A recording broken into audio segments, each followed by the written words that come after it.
How are you? I'm good. Oh, great. How you Forgot your doing? voice. I'm great. Thanks for asking. Happy Thursday. Yeah, happy, beautiful, love day to you. Good, good. Um, Yes. I may have been early rambling just to kind of get people up here, but my topic today is, are people too selfish for real relationships? What do you think, Raina? I would venture to say the selfish people are the ones who do not want to be in a relationship. And sometimes it's a good thing to do your healing process and to understand and work on yourself, which is a good thing. It's not a bad thing. However, if you decide, that's why I jumped up, because when a person decides they do not want to choose a partner for themselves, then they should stay in their own lane and walk their own path. However, if you pay attention to such people, they're the ones who have everything to talk about relationships, and they seem to be the ones that do not want to be in a relationship. And I can't understand the logic behind that. Because for me, if you make a decision, this is something you do not want, then you do not walk that path and you should not be talking the talk. Would you agree? Yeah, like I have an And example, but yeah, go ahead. mhm. And I find that those are the ones that are walking around and talking around the talk that they say they don't want the lifestyle. And when I listen to that, my question is, are they just deceiving themselves based on experience?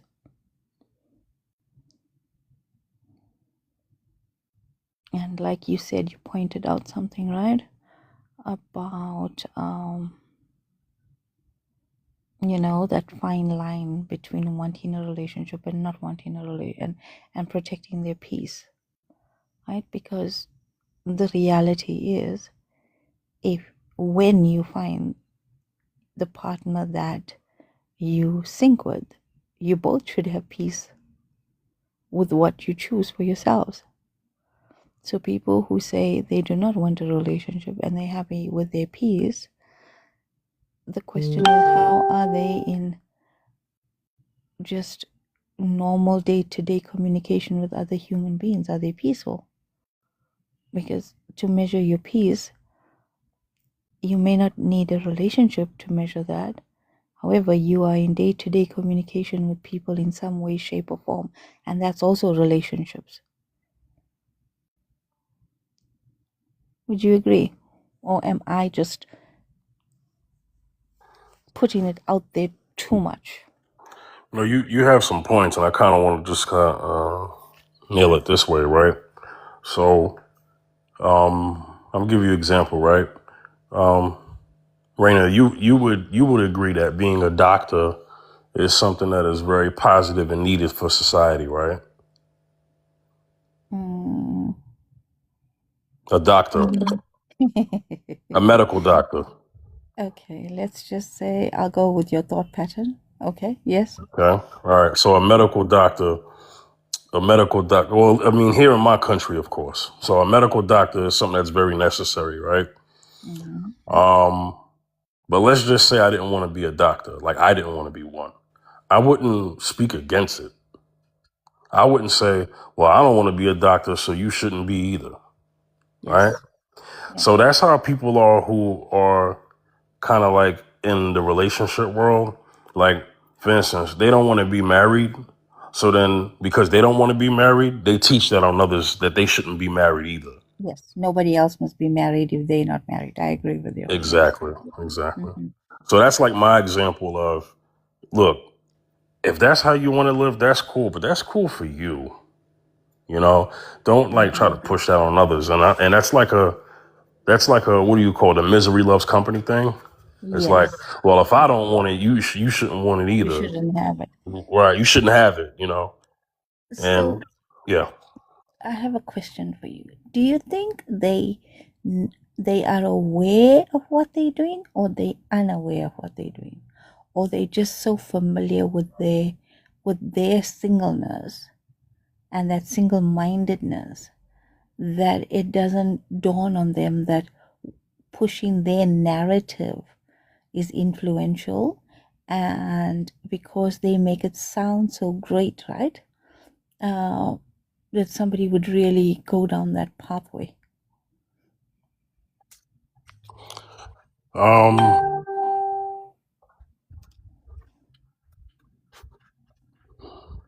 Yeah, I um, think so. so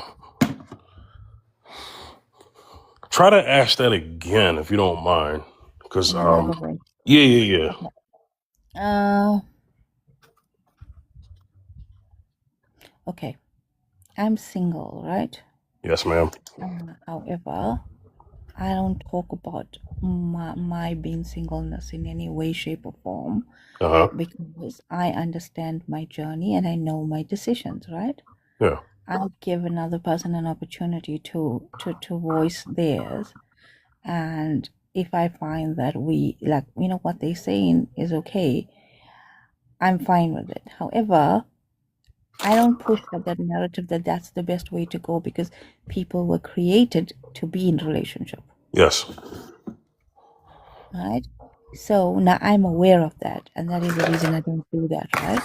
Mm-hmm. So someone who is single, and proudly so because they've done the work or whatever, Mm-hmm. like you just said, right? There Yeah. are people that want that. So my question is, do you think that they know what they're doing, or they just speaking it out of being familiar with it? I think there is a section of people that are definitely aware that they're doing it, in the nature of how strongly they speak about imposing their opinions on others. When you have that attitude of being so, adamant on I I'm not doing it, so you shouldn't do it. I think those are the people that are aware. Let me talk about the people who are unaware. I think the people who are unaware are the ones Mm-hmm. that speak from a trauma, right? Yes. Because Mm-hmm. I don't believe that everyone who's had like a trauma is intentionally trying to like do something. I think some people, unbeknownst to them, because they're hurt, just speak their opinion, Mm-hmm. and they let's just say they do it in the nature of speaking their opinion. But what's actually happening is that they're projecting. You know, they're Yes. projecting. They're Yes. projecting their opinions, their thoughts, their motives on others, unintentionally. You know, so I don't want to put everyone who's been hurt in the same box. Mm-hmm. But Mm-hmm. like I said, there are people who purposely, I mean purposely, because maybe their marriage didn't work out, maybe they're not getting the results that they're getting in the dating world. So then what happens is now they try to push it in a negative way so that everybody else shouldn't have it either. So, you know, we just gotta separate those two kinds of people, that's all. Cause I'm However, gonna tell you then. something, Raina. Raina, I'm Mm-hmm. not married. I've never been married. Um, but I still advocate for marriage, even though I haven't had those results yet. Yeah. You know, so I don't speak Mm-hmm. against something I haven't experienced yet. You know, Yes. Okay, I hear you. yeah. Assalamu alaikum, Dr. Love. Walaikum assalam. How's everyone doing? How you doing, Dr. Love? I'm good. I wanted you to clarify what you meant. I didn't get the last bit. I've just literally walked in. When you Raina, said, Raina, Okay. asked, yeah, sorry, Raina asked me, do I think that people who don't want to have like certain relationship outcomes, like marriage or family, that if they are they aware that they may be projecting out on others, or are they unaware? And what I was explaining was is that there are people who may have been married or not have been married, and they have their trauma, right? And so they, unbeknownst to them, project that on others that, well, I didn't get married, so you shouldn't either, or I've got married and divorced, and that was hell, so you should avoid it at all costs, versus someone who is adamant against something, and because they don't want it, they teach you not to have it either. I was just saying that there are people who are aware of pushing people away from something, right? And then there are people who are unaware, you know? And what I was saying was, me personally, I've never been married, but just because I've never been married doesn't mean I want other people to be like me. I still, advocate for marriage if that's something that you want, you know? I hear you. You know, I was just stating that because the topic is about, are people too selfish for real relationships?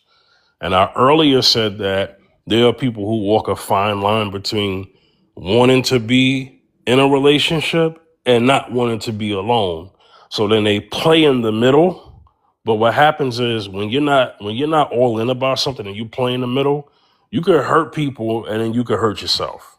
100. Agree with that sentiment. Absolutely 100. If you're half 1 foot in, 1 foot out, it doesn't work. Right. And I think those people, and, I think they should leave the game alone 100. if that's where they're going to sit. If that's where they're going to, if they're not ready, or if they just, there's a difference between you not being ready and you want to be, as opposed to you just want to play the game. You understand? Like, I think, again, that's a twofold, because you say the people that aren't ready. To me, that's no different. Because if you're not ready, in my opinion, you shouldn't be even playing. Because the thing is, I if agree. you're not ready, you're going to project that and you're going to ruin someone else's life because they might be ready. So I think it's that's where this selfishness comes in, because some people are selfish and because they don't want to be on their own or lonely, or they're moved by lust, they will still go and play the field. And the problem is that this involves two hearts, and I think people should have accountability, but I think more and more people are probably heading more towards the selfish bit in relationships than actually being unselfish, because an unselfish person would clearly say, do you know what? I'm not in it. I don't really want anything serious. I respect a lot those people that say, you know what, I just want a casual relationship. Or, do you know what, I just want to hook up. Or, you know what, I just want to be friends with benefits. I respect those people. I know a lot of people say it's wrong, blah, blah, blah, blah. I actually respect them because they're honest and they tell you how it is from the beginning. Now you have a choice. But when people don't tell you, you don't have a choice. And I think that is really unfair. So, Dr. Love, I'll be candid, right? Me personally, when I wasn't ready, I left women alone, because I know that it's somebody else's heart at play, I've had women who I've met who I try to get involved with, and after a couple of dates, then they'll say, "Oh, you cool and all, but yeah, I wasn't ready." And I'm like, "Dang, I wish you would have told me that sooner." But whatever. It is what it is. Do you know what? I don't know. I don't know if Raina can back me on this. I might be completely wrong, but as a woman, Raina, would you agree that we are generally majority of the time ready? Because I think our end goal, the way we're programmed, is, either marriage is the end game or, to be in a relationship. So when you tell me what you're saying about the women, after 4 or 5 dates, they've turned around and said, well, I'm not ready. I'm not sure if I believe them. What do you think, Raina? I'm gonna say, when it comes to that, what we're talking about, right? There's certain women who understand what you and I agree on, right? That you know what you want and you know what you stand for, and that is what you will then put out there, and you'll know what it is, and then you keep your conversations with a male exactly to the standard by which you live your life, right? Mm-hmm. However, if I'm talking to so many women as I do, I tend to find that there is some women there that have learned that game to play the field. And somehow, the very same thing that we talk about as women, that men shouldn't play them because there's two hearts involved, that there are some women out there that do that to men. Play with their emotions. Yes. I think it's very sad. Dr. Love, why is that so hard to believe? Because the way women are, obviously, there's been a lot of mismatch and there's things have changed, but the way we are biologically and the way we are designed, we're not like that as a general rule. You know, Should be. we Yes, I agree with you you. understand what I mean? So for me to Yes. hear that, I hear what Raina's saying, and I can believe it because I think times have moved to a different level now. But we're not biologically made like that, Vic. Wired that way. Yeah. So it's really going against the grain. Now, I know what you might say. Well, are men make like that? You don't want me to answer that question. Just I don't mean, answer. I guess I could kind of guess where you stand, but Because biologically made different, right? I mean, I don't. So I'm gonna disagree because indecisiveness falls in that category of what I'm talking about. There's a lot of indecisive women. Yes, that I So would you, agree. so I that would would agree. spills into relationships too. If you're indecisive about what you want for dinner and Yeah, but indecisive about certain life decisions, you're no, gonna be indecisive about relationships and marriage. Yes. no, I'm going to disagree. They're two different things because you see, it's the word indecisiveness. I would agree with you. That is part of a woman's gene, right? I'm going to say biologically, she has a part of her that will be indecisive. And that is a lot to do with trying to please her person or please the person she's with. It could be a mom, could be that's the pleasing aspect of women that is also biologically ours. We want to please, we want to, we're receivers, but that's our way of like, oh, well, what do you like? What do you want? And we confuse the hell out of you guys because you guys are a lot simpler. I would say that is part of the makeup, but I wouldn't say that is in the same regards to when it comes to relationships. Women more so know what they want. Sorry. Women more so know what they want than not. And this is why I was a little bit surprised because I do think times are changing and maybe, like what you were saying earlier, women have been hurt, they're like soft, sod it, maybe. It has changed, I have to accept that, but yeah, still sad. Yeah, let me go on silent. I've set the alarm off. Hold on. Jesus. Man, please don't burn the house down, Dr. Love. My God. That, So fifth, you use the word indecisiveness, right? yes, ma'am. Why did you use that word? Is it based from experience or observation? Both.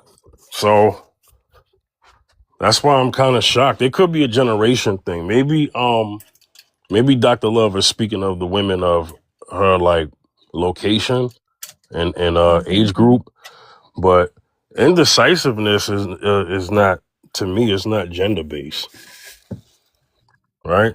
Like there are women and men who are indecisive. So if you're an indecisive person, that can spill over into dating and relationships. That's why I made that point.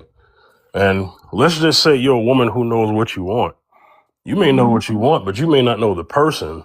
So you'll go on dates with a guy knowing good and well that he was not your type, but you're gonna let it happen.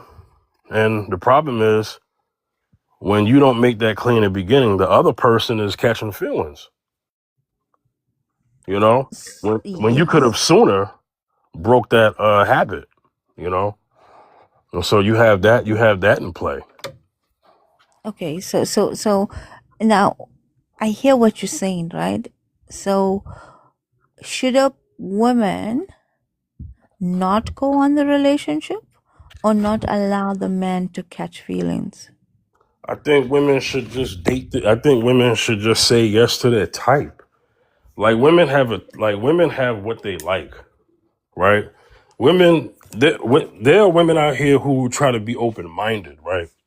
Like there are women who say, "Well, he's not my type, but I'll go out with him," right? So two things happen when that happens. It could go well. It could not go well. But you know what your actual type is. You know what you entertain. You know what it is that you make easier for your type. Like when people have a type, they lay their guard down a little differently, because they Mm-hmm. already have that attraction. There are things that are already in play. There's like a pre-programmed thinking when you have your own type, right? But when Mm-hmm. something's not your own type, you're like, I You don't have to know. find your way around. You have to work your way around that, right? Right. You're doing a lot of I don't know. You're doing a lot We'll of see what's I'm gonna not happen. sure. Yeah, we'll You see what's know. gonna happen. Right. Maybe there's gonna be a next date, and that kind of behavior patterns, right? Right. And if you do too much of that with so many people, what happens is you got people who thought there was potential. I mean, people are people. Like, people have like real feelings. People are like, there are people who are very genuine on this planet, right? And and they want an actual genuine connection. They're thinking, oh, okay, this may work, and then all of a sudden, the whole time, here come date number 7, and she never liked you the whole time. Like she never liked you the whole time. Never liked you. Tried, never liked you, but you spent all this time. You spent all of whatever. You know, I just, I think, and I'm not saying, and when a man does it, it's a problem too. Like I'm not like gender doing it. I mean, I know Dr. Love said she didn't believe me, but Dr. Love needs to talk to more men, you know, because the story that I'm talking about, men have experience. That's why I'm like, well, Dr. Love, why would you not believe that women don't play the game? Like women definitely play the game. No, they play games. No, I'm not saying they don't play games. They do. They play mind games. They play mind games. They do. I'm not saying they don't. I was saying biologically we're not designed that way. But now we have social media and we have all these love gurus. Not me though, because I give them good advice. But we have all these love gurus giving them advice. I was listening to this one lady the other day. She annoys me. I'd really like to talk to her face to face. But she's becoming, that Sadia psychology lady. She's becoming like a version of her, and I'm like, please give it over, because the advice she's giving is generally like wrong. And it's like people are struggling to find partners as it is, and this woman's like, give them one chance out, this out, that They, out. That's a red they flag. are they are worse than men. LOL. It's cute. I don't know. I think we're more conniving, but yeah. More conniving. Yeah. Well, I won't disagree with that. I know you won't. But I know what you mean by conniving. You're more. There's more of a strategy to what y'all do Yeah. that could kind of be more stealth than a man. That's Yeah. that's true. Yeah. That's true. Men get caught easy. I don't know, because I think you guys act really well. You guys have probably got a little bit more self-control in certain things. But what you were saying earlier about when you're dating someone fifth, I've heard women, right, say his looks don't matter. It's the personality that counts, right? And some women will swear by that they don't care what someone looks like, but it's generally based on their character and their personality, right? Women will swear by it. Makes me giggle a little bit, but they will swear by it. So I can't say they're wrong, because that's what they say. That would take time, fifth, for them to get to that level of, well, I like his personality. So it might be 1 date, 2 date, 3 date, 4 date. And then they realize, actually, I don't like his personality. We're not aligning, or we're not compatible. you know, and that might have taken 5 dates. And it is a shame for the person who's attended those 5 dates and is starting to catch feelings, or maybe they've spent on the 5 dates. And I know this is another reason men get really annoyed with paying for dates, because they don't want to be paying for something that there's no return, which always intrigues me. Listen, you went out, you had fun. Why are you counting the pennies? You know, it's one of those things you both into, but then there's a big talk on that. Right, that's a different conversation altogether. But, you know, I think it takes some women longer, because if they are going for the personality, because what you were saying about the type, I don't even know what my type is. I know what I Well, don't like. Hey? everyone wants return on investment. If you buy a car, you want it to work, right? You do, but this is what I'm saying then. It's very much, you know, it is an investment, but then equally it works both ways, right? You guys want an investment on the money you've spent. They want an investment on the time they've spent or the effort, you know. There's an argument for both sides. So we just have to take it. Sometimes we match, sometimes we don't. And sometimes it might just be something someone said that you find out actually doesn't align with my beliefs. And surely that should be okay, because you rather break up after 5, 6 dates than to be with them for 2, 3 years or 10 years. So I always say it's a blessing, whichever way it comes. That's true, Dr. Love. And this is why I think people need to at least have conversations before they start going on a bunch of dates. I think the order of how we date is kind of wrong. I think there should be, I mean, look, we have phones for a reason. I mean, there should be phone conversations between you and that other person, you know, at least for a significant amount of time, because do you know that what you may find out on date 3, you may find out on the phone. Now, do you know what? I think that there's different of chains of thought. There are some people, right, that like to talk, chat, build connections for 3 months, 6 months, 9 months, right? Get to really know someone and then eventually meet them. I think, in my opinion, I've tried both, and I think it is far better to meet the person ASAP before creating a connection, an attachment over the phone, because you are creating an attachment with someone, and words are air.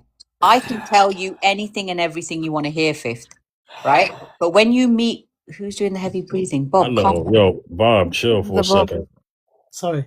No, I was Yeah. just actually just breathing. It wasn't like you. No, I know. I'm just taking the mic. You know,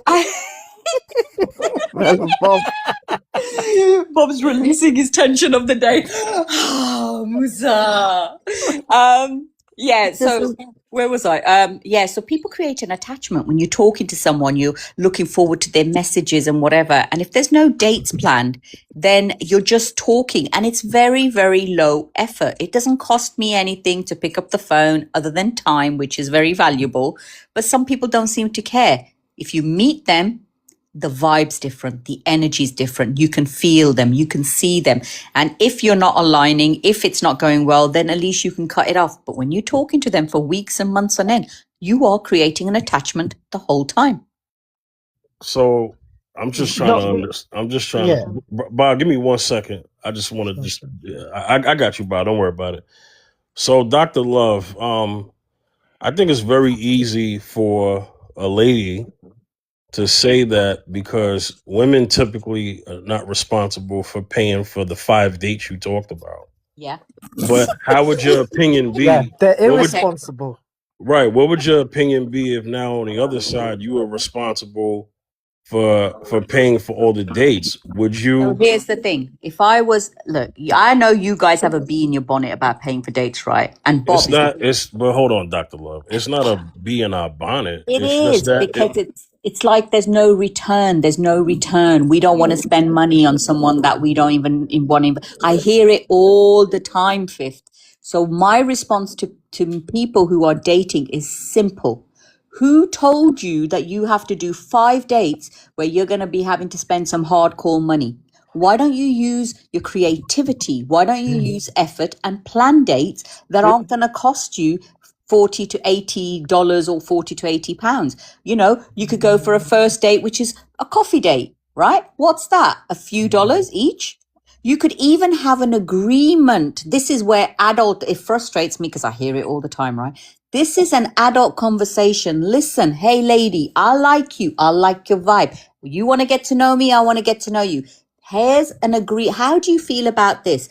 Until we are exclusive, until we are boyfriend and girlfriend, I want to check you out. You want to check me out. How about we go on a few dates? But until we're exclusive or until we're a title, how about we split the dates?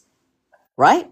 I am telling you, those women that want to genuinely get to know Yeah. someone would not have any. If It's someone not. said to me, look, I want to get to know you, but okay, let's say he took me out for the first time and then he thought, yeah, I like her. I want to see her again. And I want to see him again. And then they said, listen, whilst we're getting to know each other, how would you feel about, I know it's not the way I am or whatever, but how would you feel about it? Now I have a choice. I can either say, yeah, okay, that sounds fair. Or I can turn around and say, nah, that's not my cup of tea because I don't find that attractive.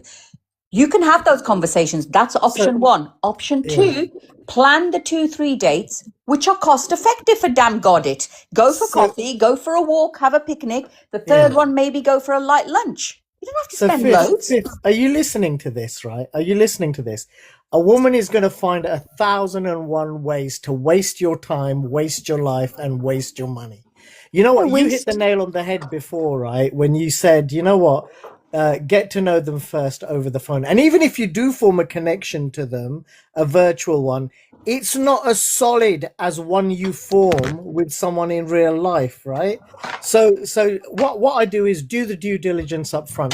If someone asks you to let's say invest money in a project, right? Or maybe a share, what they normally do is they send you a prospectus, right? They send you a brochure. And what you do is you read about the project or you read about the company backwards and forwards. You do your reading before you make kind of an investment, before you part with your cash, right?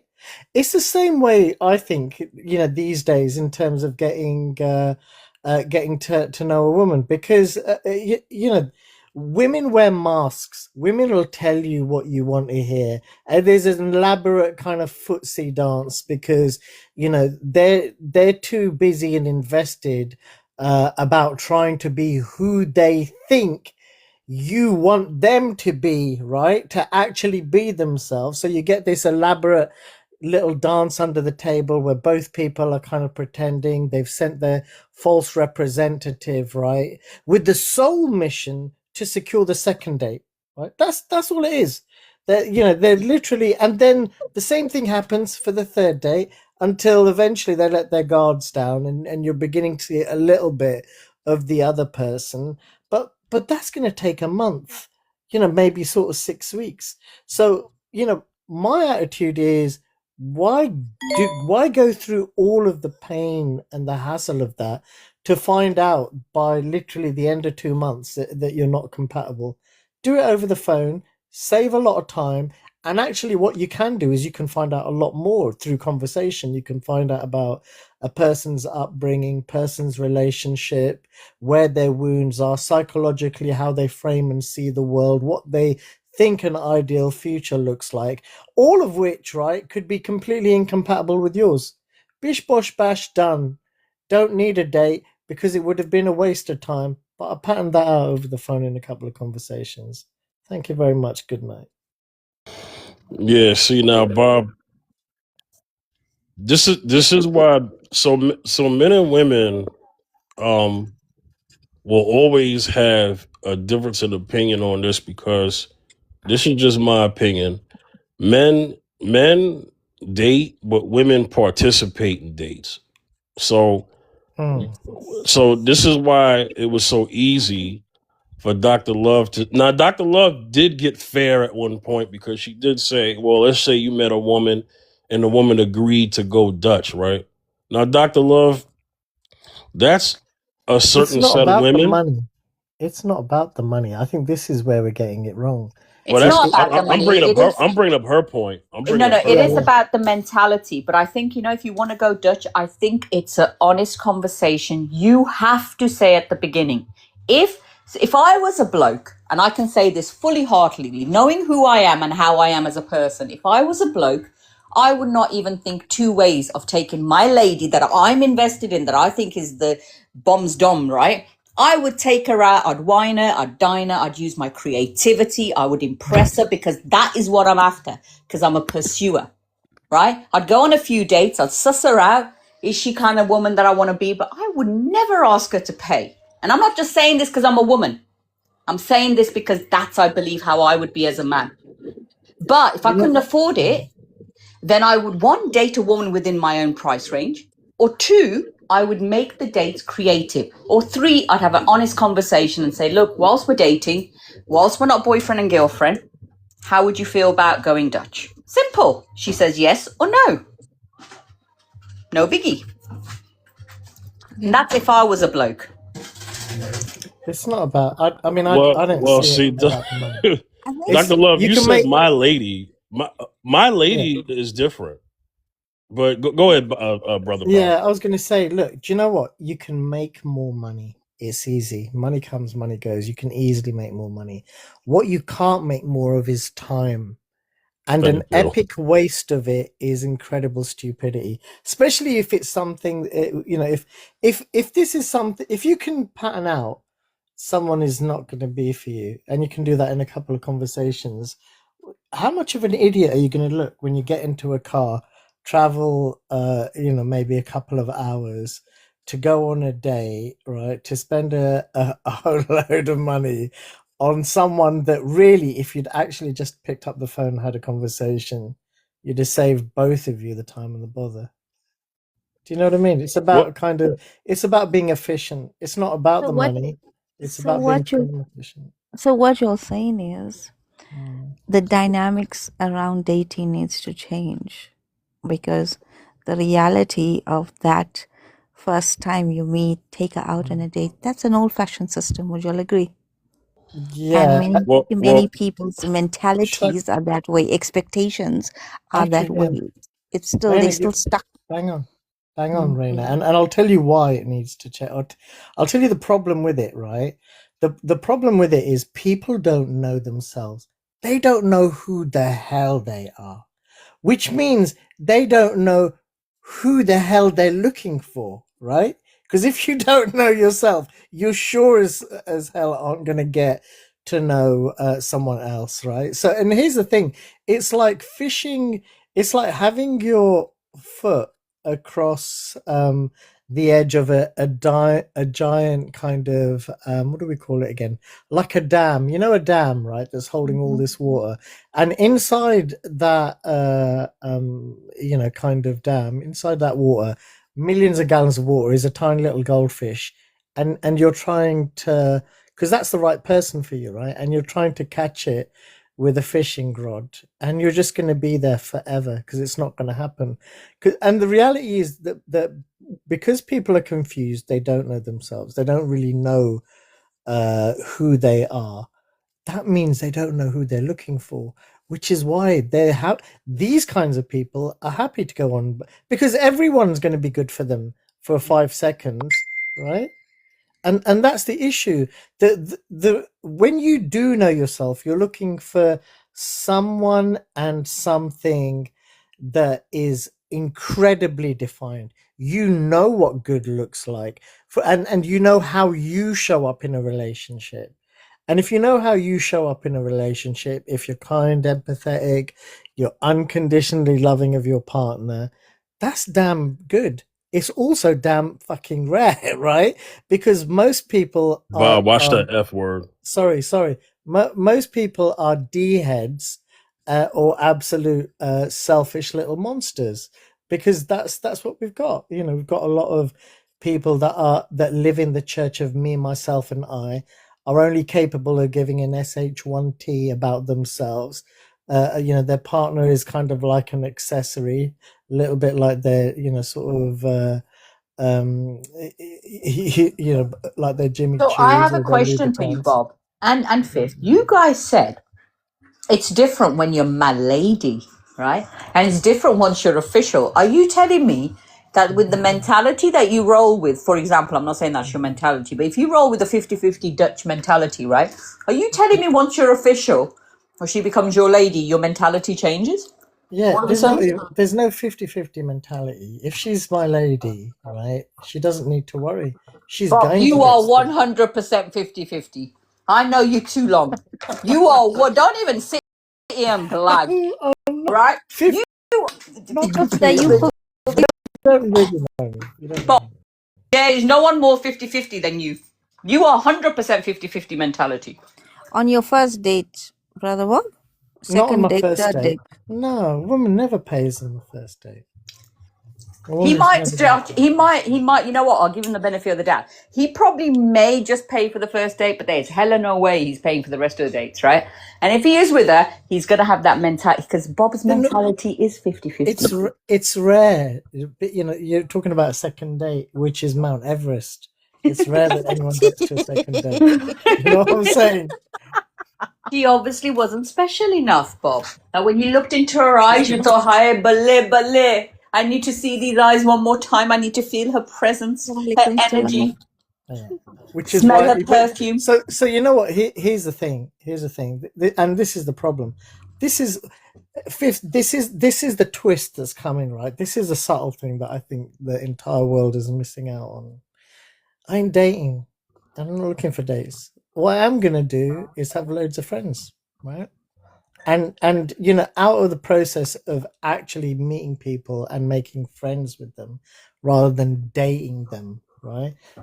Who knows? Something might grow, but it Yeah. won't be a date.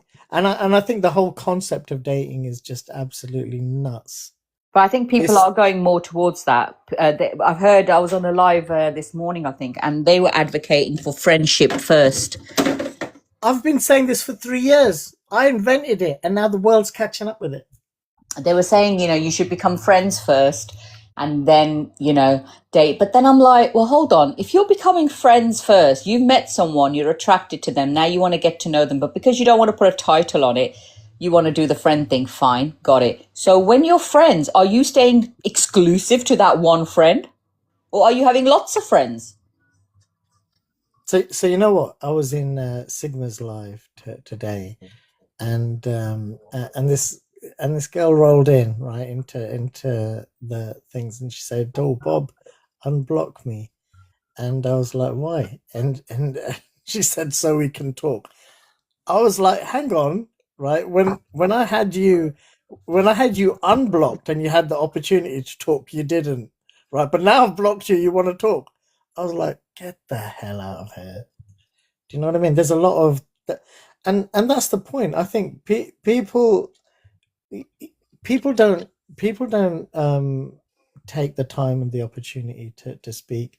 That I think between two people, anyone that you You didn't connect answer my with, question. So when you're just being friends, right? yeah, And so are you saying we just be friends and let's see where this goes? Are you being friends with lots of people then, or are you having just one friend? yeah, So what you're asking, is it an open friendship? Is that what you're asking, Doctor? yeah, no, They I'm want to naturally, be friends, right? Which I understand because I know yeah, what they're saying, right? I get it. I mean, for me, I'm an intentional dater. I ain't being no friend. Friendship is something that's going to be in the relationship anyway. I'm checking you out to see if you're a potential life partner. And then we must have friendship. That's a requirement. But if I'm not feeling you're not with my values, then we could possibly be friends, but that's because there's no way I'm going anywhere else with it. So it's interesting when I hear it's the other way around, and I'm just like, yeah, well, how does that work then? So yes, we're yeah, friends because me and Fifth are friends, we're getting to know each other. But by the way, Bob's there as well. Bob, do you want to be friends with me? Oh, and then Andrew's just walked in. yeah. Andrew, do you want to be Can friends we be with me too? friends? Before I know it, I've got 10 friends. Now, which one am I going to choose? And we weighing options, right? Because now Here's it the becomes thing. Do you know optional. what? This is scary to me, right? It's possible to have a friend and not want to bend them over, for want of a better phrase, right? It's possible to have a friend that you're actually just who has kind of similar interests. Maybe you kind of want to collaborate with them or work with them on something, and it doesn't always have to be about that. I don't expect someone of the opposite. I don't look at everyone of the opposite sex and think, oh, potential partner. In fact, I'm quite happy not having a partner for right now, because it's complicated, it's time intensive, it will take me away from what I want to do and what I'm trying to build. So they get in the way. Friends don't get in the way, right? But a partner, all of that stuff, it's just too much. More importantly, it's too time consuming, too mentally consuming, too emotionally consuming, when really you've got shit to be doing and building. And this is my biggest gripe, right? Is that if you don't have anything more important than finding a partner in your life, then you are lost. Because if that's your only thing, I mean, that's like the easiest thing in the world to do if that's what you want, if that is your only focus. But there's got to be something more important in life, right? What the hell? Was I only just born? Hang on, let me think about this. I was born, right, a long ass time ago, but my sole purpose, which I didn't read, because if I had read the label on the back of my nappy, right, it would have said sole purpose, find partner, be happy, make babies, die. Shit, that's a simple life, right? I just think I stress so much, but that was all I had to do. There's a bigger purpose to life. If you can't figure out something that's more important, something that serves and is beneficial to other people, right? Other than you simply finding a partner and getting your rocks off, then what the hell is life about? It's wasted on us if that's the only thing that's important. You get what I'm saying? Hey, let me answer. My bad, Bob. Did you land your plane? Because I need to get to Doctor. Dr. Love asked me like, Yeah. Not sure whether I landed it or crashed it into a mountain, mate, but it did land somewhere. no, it's all good. I want to get to Dr. Because Dr. Love, I don't want to forget. Dr. Love, you asked me a question a while ago. I did. I can't remember which one. So I asked you. What did I ask him, Raina? I asked him and now I've forgotten. You asked both of us, but Bob went first, and then you asked him two more questions, and Bob answered those. But you asked me I was waiting to respond. You asked me. Oh, you talked about the date thing, the Dutch thing, right? Right. So I think the question. You said if you were a bloke, Oh yeah, what I would do. yeah, Yeah, and then I asked a question though, didn't I? yeah. I think that was the question about when she becomes your lady. Oh yes, yes. So when she becomes yours, that's it. So you guys, you said to me, well, she's not my lady, so there's a difference, right? Until she becomes my lady. So I said to you, so when she becomes your lady or you become official, does that whole you gotta pay, I gotta pay change, or does it stay the same because you have a 50-50 mentality? Well, I use your words, Dr. Love. So you made a point about the 50-50. I never brought it up. So I was trying to speak. I know what happened. We got to go way back. So you brought up if you were trying to date a woman, couple dates, and she offered to go Dutch at some point, would that speak to her intention or whatever, as far as her just really trying to get to know you or whatever, right? It was something around those lines. And what I was saying was, if she's offering to go Dutch, then she is actually saying, hey, I'm going to put in the risk just like you are. So I don't mind going Dutch. What I was trying to answer was, when I speak for what I was speaking for earlier, I'm not speaking for me. Me personally, if I want you, I want you. I'm not gonna do the whole like go Dutch thing. I'm also not gonna wrestle a woman down for not paying her half, but at the same time, I'm gonna be like, I got it. If she keep pushing, no, I got it. Because I remember I went on a date with a woman one time, and I I paid. I offered to pay. She kept trying to I'm like, no, I got it. I got it. And she kept, no, I'm like, I gotta go. I'm having an arm wrestling match with her to pay for this dinner. Like, that's never happened to me before, right? But if there's a situation where I take a woman out on a first date and I don't like her, she's not getting a second date. You know what I'm saying? Second dates are for women that I want to pursue. The first date is for a woman I want to pursue. The second date is a woman that I want to further pursue past that first date. So what I'm talking about is the other side, because we never think about the other side. There's the other side, whether they want to go further or not. That's what you can't control. So I feel like sometimes that plight, gets ignored. You know what I'm saying? Because two people are sitting across from each other. One person already has a thing about how they want outcomes to go. The other person, you can't predict them. It doesn't matter what they say. So the thing is, and that what Bob was speaking to in terms of the phone call thing, what he was saying was there are women that are not interested. Look, don't get offended. There are women who are not interested. They have the vocabulary of a Kardashian, but they look good. So they can get the date easily. But if a woman is not interested, you could find that out on the phone. 100%. You know what I'm saying? So a Yeah, lot of yeah. women think that a lot of women think that they're like these, intellects. They're not. You know what I'm They don't saying? have Kardashian intellect. That's the problem.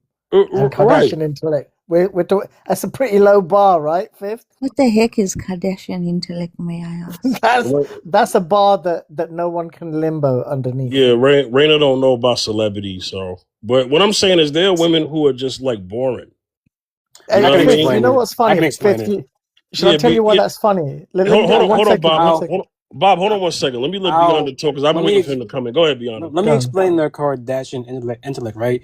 The Kardashian intellect is pretty much you can be rich but have like no talent. Yeah. Or have Oh, any no or like gift, you mean, you don't no gotta be value. smart. You don't gotta be It was smart or talented to be rich. yeah. No substance. Oh, No okay, substance. okay. You know All what's right, funny? okay. It was Thanks literally for my the clarity. ex's. It was literally my ex's favorite show. She didn't watch much TV. It was the only thing she watched. The fucking writing was written on the wall, right? It was. I was the one that was too dumb to see it.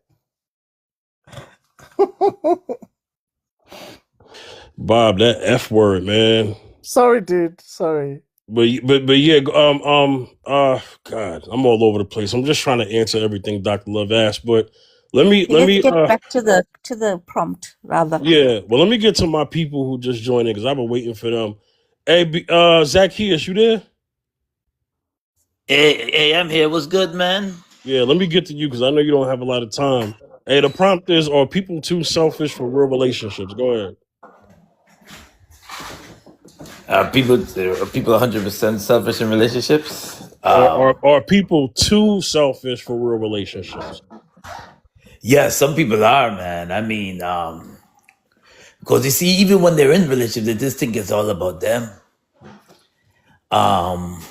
I've seen that already.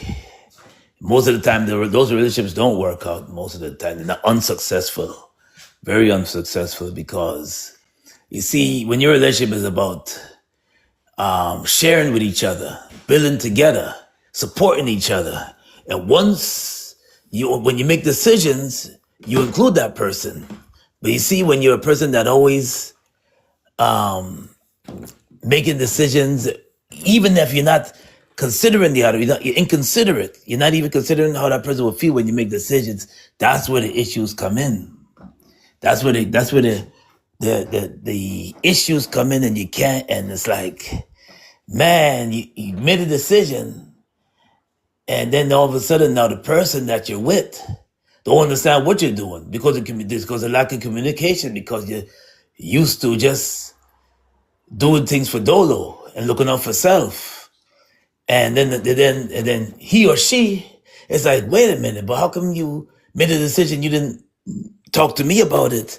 And that's where the problem. So yes, to answer that prompt, yeah, some people, I would say, I have to always say that some people are very selfish in relationships. Yes.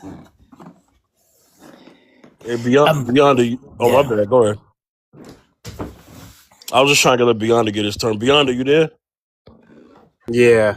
All right, what you think? Are people too selfish for real relationships? Go ahead.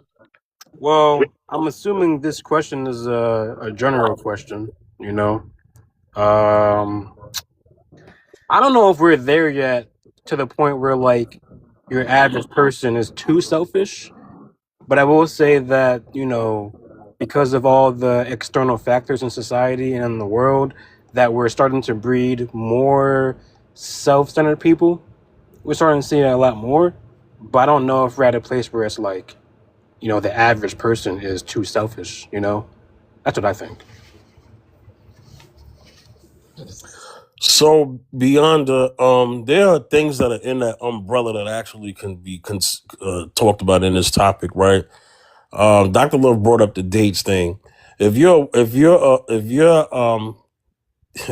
a woman who doesn't like a guy, but you want to go on a date for free meals, does that say that she's selfish?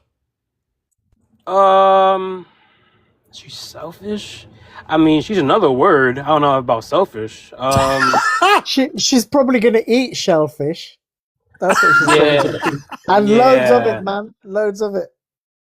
yeah. I don't know about selfish, but you have to provide me more examples so that I can get a full understanding of what you're trying to get at. I guess. So Okay, what so he's saying, Because for me, example, I'm selfish, right? But I don't I know can if I'm explain it. too selfish to not be in I'm getting married or something. I'm not too selfish, Yeah, I can explain it to you, right? So right now, there are loads of women because they've figured out, right, the do you know what? Why cook a meal tonight or even order takeout when I can just run through my phone, right, and pick a next man and have my meal sorted for tonight. And so basically, she's got her Monday, she's got her Tuesday, she's got her Wednesday, her Thursday, her Friday, and she's got her special weekend away guy, right? So she's sorted for the week. And there's 6 or 7 guys that think they're in a relationship with her, but they're not. And she sees them once a week. Everyone's happy Do you know in what? her world. I I want don't to. agree with that. I, I don't I agree want with to. that. I don't agree with that either. I was gonna say that I Happens don't though. think that. It's I don't modern think. dating for you. Yeah, I don't. I don't. I see what you're saying, and we're seeing more of that. But I can't say that's I can't even attribute that to average women though. People don't be doing that on average. I'll say that. no, he didn't say it was average. He's giving an Yeah, example of a selfish woman Oh, okay. Well, yeah, exactly. that's pretty selfish. Yeah. beyond it. Or This is what he's doing. This is what he's doing. He's yeah. giving an example of a woman who can be. I'm gonna get to the man in a second, but he's giving a example of a woman who could just use you to get what she wants in any capacity. Yeah. So he mentioned that that there is a woman out there who could do that, and he's asking, would you call that woman selfish? Manipulative for sure, which is under the guise of selfish. Yeah. Yeah. But even before you get to that stage, it's interesting, right? Because I really observe kind of women and how easily, right, men and I'm not going to say that I'm any different, but how easily they are to emotionally manipulate, to triangulate, and the mind games are insidious. Eventually, I mean, I clocked someone recently, uh, and actually, when you think about kind of the design on it, it's incredibly narcissistic, and yet, the mask that's worn on top of it's almost perfect. The interesting thing is having been in a relationship with someone who was actually incredibly good. I mean, she would have won Oscar awards for how perfect her mask was. Only dropped a couple of times. She managed to stay in character a lot. So when you've been with someone that's incredibly good, right? Someone a little bit less than good, you do clock. And I clocked someone recently and just I had to cut them off. I had to put them out to pasture, so to speak. But when it comes to manipulation, I think what's interesting is that men forget that we're much more mental by design. We're much more kind of thinking binary, light switch off or light switch on kind of guys, right? but women are much more emotionally heart-centered. You know, the emotions are their realm. They more naturally own it than men. I'm not saying that men don't have them. Women are natural masters of it, but because of that, you know, it's much more easier for them, I think, you know, to be emotionally manipulated. I know men have done this for ages, you know, taken advantage of women and their emotions. I think that score's being leveled up now. You know, there are just as many F girls out there as there ever were F boys. The shifting kind of sands in the dynamics of the dating world is very much skewed towards women, and because now, right, what's happened is that everything's moved on to apps. Everything is swipe left, swipe right. Women historically always got more messages than guys did, right? So what we're seeing is we're seeing the same kind of predatory behavior in women as there was in men, with data and apps that always favored the women in terms of kind of clicks, messages, and opportunities. So, and it's because of that that you're seeing as many F girls out there as are F boys. Dr. Love, go ahead, respond. You know, I worry for the world and I worry for relationships because men and women are built for connection. Men and women are built for each other. And I think the more I hear people talk, the more I just kind of think maybe I should just shut up and let them all cook a little field of nothingness. Because here's the reality, right? When men or women have such a negative view, because I honestly believe there's a lot of men that actually don't like women. And I think there's a lot of women that are now not liking men. And that is a recipe for disaster. Because when them two get together, it's not fun. It's not a relationship. It's just a bag of BS and games. And that's all they do. They torture each other. They're toxic. And then those two will go around telling the world how bad women are and how bad men are. No, because what you just said, you use it as an example, right? And I can imagine there might be some women, right, that may, get a date. But then how about some empathy? How about for a minute, you might think, you know what, that lady might not have been on a date for a year. You might be the first person that she's actually connected with. Maybe she wants to go out, put a pretty dress on, put a little bit of lipstick on and smell nice because maybe she's been working a 12-hour shift, or maybe she's looking after the kids, or maybe she's just not been out, like I said, for a year, and she just wants to go out with you and genuinely wants to get to know you. But she's got there and she realized, actually, we have nothing in common.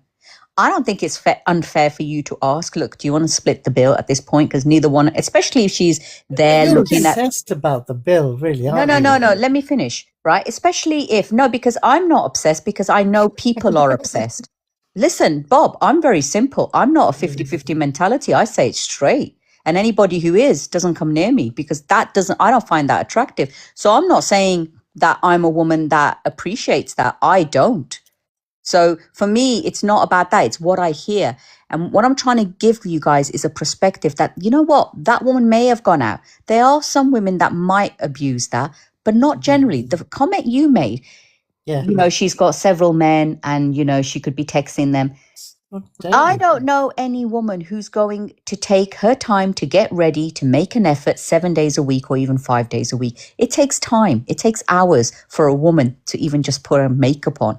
And for her to be doing that 5, 6, 7, 8 times in a week, I find that absolutely absurd. And I don't think a woman would put that much effort in. Yeah, if she rolls up in a jogger bottoms, but women tend to make effort when we go out. I know men do too. But compared to a woman, she takes hours to get ready. And any of you who've had relationships, you know how long your woman takes when she's getting ready, right? Now imagine doing that on every day. Now, the other thing I want to say, right? Yeah, so she ain't going to be doing that for anybody. Sometimes we just don't connect. Sometimes we just don't find the other person attractive. But until men and women start changing their minds about how they view the opposite sex, we are not going to get a successful relationship. Because when you hold so much, anger, so much upset, so much frustration, so many negative opinions based on a few experiences, that means you need to go heal and work through your shit and not project that onto people. Because when we are all sitting here in a box, right? We've got 8 people here. We might have 1,000 people listening to us. What message do we send out? Men are like this and women are like this. The Oh world is yes. already I'm just effed up. giving, you And know, I, I'm just giving oh you my okay. Well, experience. wait, hold on one second. I need to talk to Dr. Love real quick. Yeah. All right, Dr. Love. So I don't know if you're speaking to a certain person, but Dr. Love, you know me. I hold it on both sides. That's why I said I was going to get to the men in a second. So I have a strong level of fairness here. So when me and I delineate, I never say all women, I never say all men. So I always have what you call pockets of people, right? Mm. You know. So what he gave an example. That's what Bob said. So let me give an example. So let me give an example of a selfish man that could easily be understood because this is very cliche for men in dating. If a man is sole purpose to only take out women so he can clap cheeks, would you call that man selfish? Who you asking? I'm asking you. A man that takes a woman, is it selfish? I'm just saying, I would say that's his biological need, his want, his desire. Is it selfish to Like play out she your wants desires? No. she wants the relationship, right? Mm. Because I mean, we're not talking about she just want to date him to clap cheeks too. We're talking about a woman who wants a relationship. He mask it under the guise of wanting a relationship, but he really just wants to clap cheeks, just a hit and a quit it. Would you call that man selfish? No, I'd call it deceptive. I wouldn't call him selfish for wanting to go clap. I'd probably say he's deceptive because he's not being honest. But if he was with her just to clap her cheeks all the time, and that was the only reason, then yeah, that's a selfish part of him because he just wants what he wants. Okay, cool. So it's both. Shout outs to K in the comments. So yeah, it's both selfish and deceptive, right? So the What reason if why I she's brought out that up, there? What what she? do you What say? if she's out? I think the part you're missing is right. What if she's out there, you know, knowing that she's going to get her cheeks clapped and is expecting to get her cheeks clapped? That's That's the different. part. But see, That's what I'm I saying. well, Bob, see, this is why I delineate. This is why delineation is very important. Very important. Okay? This is why I do this on my show. Because I don't believe that all shoes fit all feet. That's All true. right? Some ugly ass feet out there, man. I'm telling you. So hey Zacchaeus, Zacchaeus. Oh Jesus. Yo, Zacchaeus. Hey, what's good, brother? Okay, so here's the thing, right? So I hear what Dr. Love is saying, right? Yeah. I do. I don't know how many panels Dr. Love goes on. But I can understand what Dr. Love is talking about because it does kind of sound like doom and gloom. You know what I Right. mean? But Yeah. there are people who exist like this, and you got people out here teaching other people to be like this. Yeah. And you know my sole purpose for being on here, and that is to uplift the good behavior and deter the bad behavior. You know me, man. Yeah. Oh yeah. You know what I'm Do you know saying? what? You know what's crazy is Dr. Love. I actually agree with pretty much everything that she's saying, but it's part of a world and a dating world that no longer exists anymore.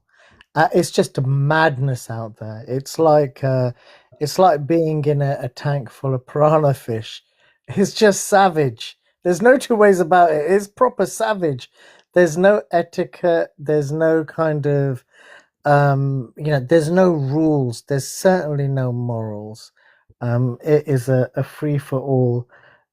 It's like being in a bar and taking part in a knife fight. But then Literally, we that's should what it be is. advocating to improve it, because if we follow and comment on the minority of people, right, as opposed to, I know lots of women and lots of men who are great people, and they have manners and they have values and they have principles. So when I hear all this and I think, okay, I'm not saying there aren't women out there like that, and I'm not saying there's not men like that. But when we keep bashing men or bashing women in a way where there's no solutions, it really makes me sad, because I think love is one of the most beautiful things. And I hear what you're saying, Bob, but if we don't do the inner work, imagine you and I went on a date, Bob. You've got your mindset, and I'm nothing like what you are saying women are like, but you have that mindset.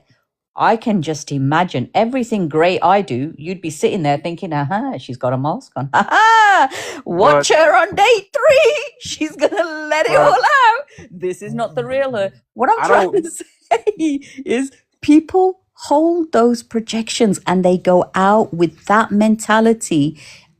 No wonder, no matter, you can't do right for wrong and wrong for right, because unless we change our mentalities and unless we do something different, we are going to get the same results each and every time. So we have to work on ourselves.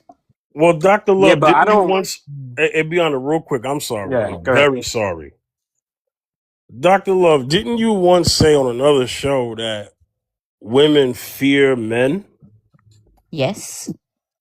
Some women, what the conversation was, we were talking about protection. Women need protection, right? And men provide protection. And I was saying, well, who is it that women need protection from? And that's how we got onto that conversation. Men. Yep. And you said, well, do women fear men? Well, if it's men that we need protection from when we're out there, majority of the time, because I don't remember the last time I saw a polar bear running at me, right? If it's men we're needing protection, not all men. I'm on about the men that commit these crimes, the men that hurt women, the men that, will abuse women. I'm talking about those men. And there's plenty already locked up. Those are the men that we need protection from. So that was in the context of that conversation. Absolutely. So do you You know think that what? would carry over into Bob? Hold on, you've been talking. So, Dr. Love, don't you think that can carry over into the dating? I'm getting to the point of Yeah, I hear you. So okay, that is when I made that statement, right? That is part factual, right? yeah, Because if it's not BS. Now, if I go into a dating world, let's say I go on a date tomorrow, and I just think all men are scary, all men are abusers. I know logically that's not true as well, because not all men are like those men who create those or commit those crimes. I know that. So logically, when I go on a date, I'm not thinking the guy in front of me is one of those mass murderers. I'm not even thinking that. But am I aware of the statement I made prior? Of course. But is my mentality balanced? Of course, because I understand that the person. So that's all I'm saying, is having a balanced mentality. Yes, there are women out there that may do that, but the woman in front of you, is that her? Or are we projecting our fears onto the person that hasn't even had a chance to show us who they are? And if we go in with the mindset, if I only think of red, I'm only going to see red. That's the point I'm trying to make.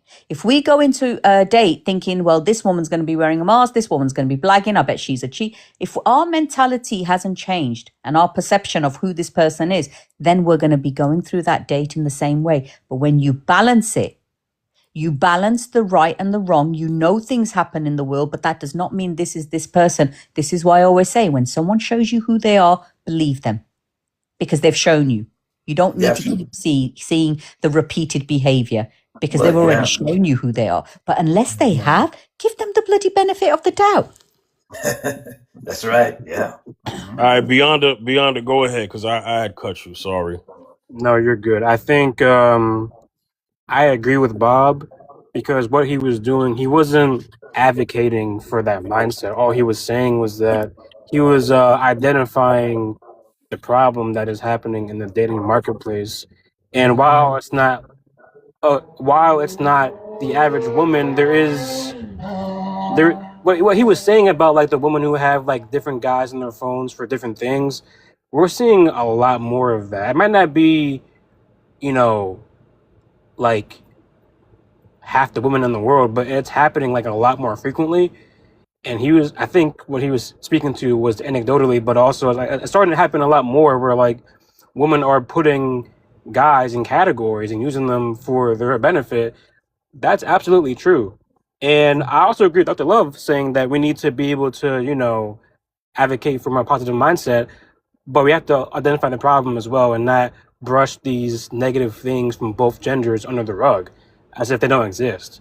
So I agree with what he was saying. And it is important to identify that, not to like say that, oh, like what Dr. Love was saying was that we shouldn't have assumptions about every person that we meet. I agree with that, 'cause that's a negative way to go into meeting someone, but also let's have it in the back of your head. Have it in the back of your head for hindsight, and to not be blindsided by the fact that a man can do this, woman can do this. I can get screwed over for that. So, but you know what it is, Yeah. Glenda? Because Yeah. here's the thing, you know, dating's become transactional. It's not about kind of you know, the emotion. It's not about finding the right person. It's about you know, girls getting together, guys getting together. Oh, I've been on this many dates this week, you know, or this month I'm going out on another date. It becomes transactional. It's about how many can you have, not about finding the right person or building something or actually getting into a relationship. I think it's just become kind of, back in the day, right? You'd go to the cinema to watch a movie. Now you go on a date to pass the time, and I don't think there's any depth to it. I think that you know, kind of the way and that the mindset has shifted is that let's just have a date. We'll pass some time. You know, we'll go for a meal. I'll have a surface level relationship because that way I can keep it light and I can keep it moving. Right? I don't want to get stuck. I don't want to get stagnant. I don't want to be committed. And that's the mindset out there. This is how people are. And you know what? The younger generation are even worse. I think that they're putting off getting into a relationship. A lot of them aren't even dating, and this is what this is kind of what's out there. I think That's so true. That's so true. yeah, and it's become shallow. We're living in a shallow world. People are scared of depth, maybe because they've been hurt in the past or not processed the past, and or they've gone through a divorce and they're building themselves up and they're thinking, what? Get married again?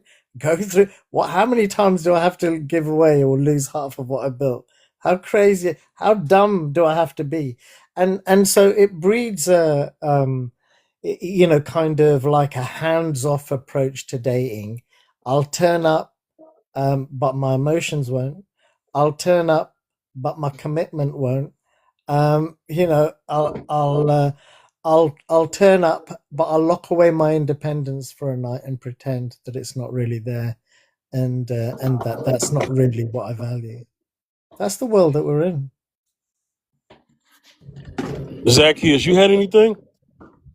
Oh yes, I agree with everything what most of the people say here, man. I mean, is it true? If you come into a relationship with negative, if you're broken and you jump into a relationship right away, if that person is broken too as well, what happens? The solution is become a broken relationship.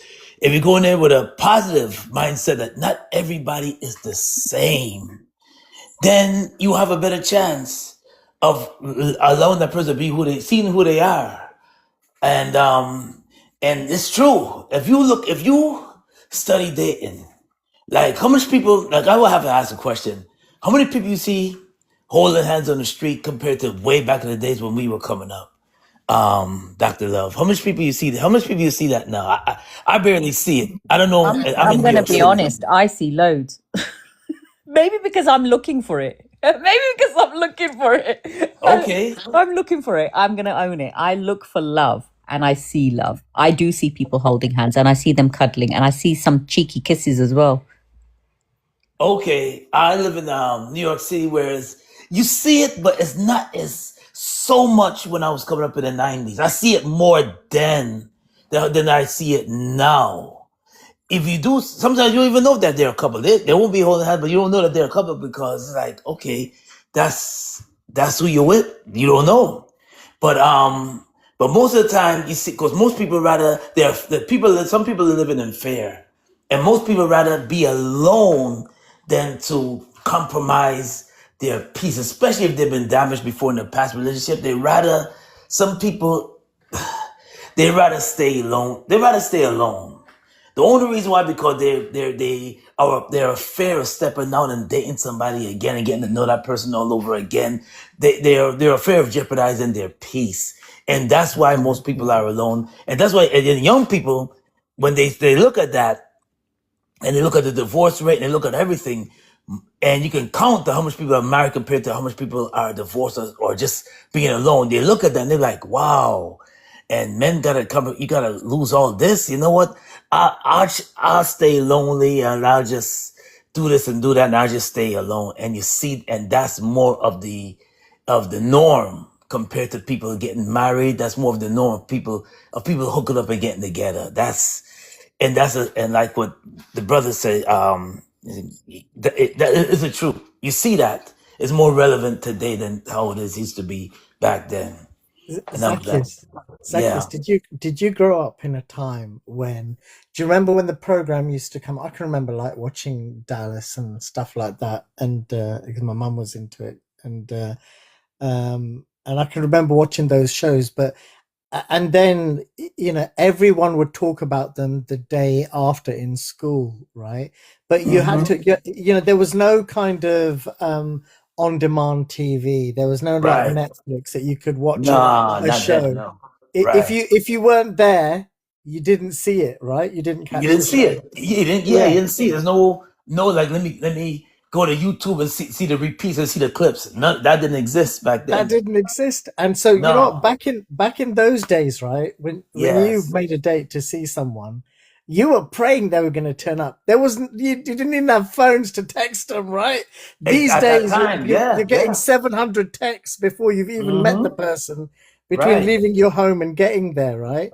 So Yeah. so my theory, my little whack ass theory on this is, so back in the day, people had patience, because you needed to have it. You know what? There weren't phones. Yeah.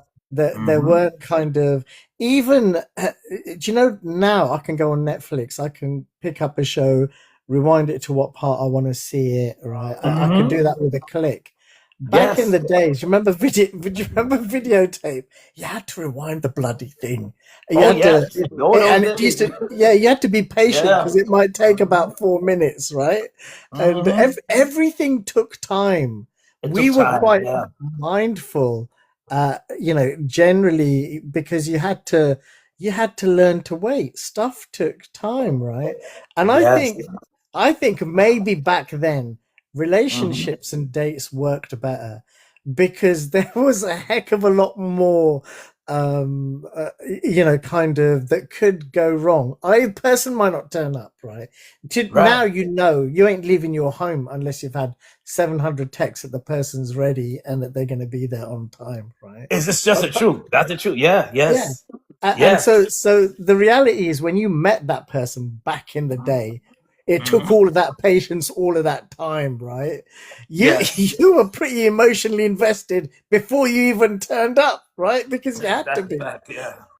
And these days, there's none of that. There's I think everything's become a little bit more surface level, convenient. We take things for granted.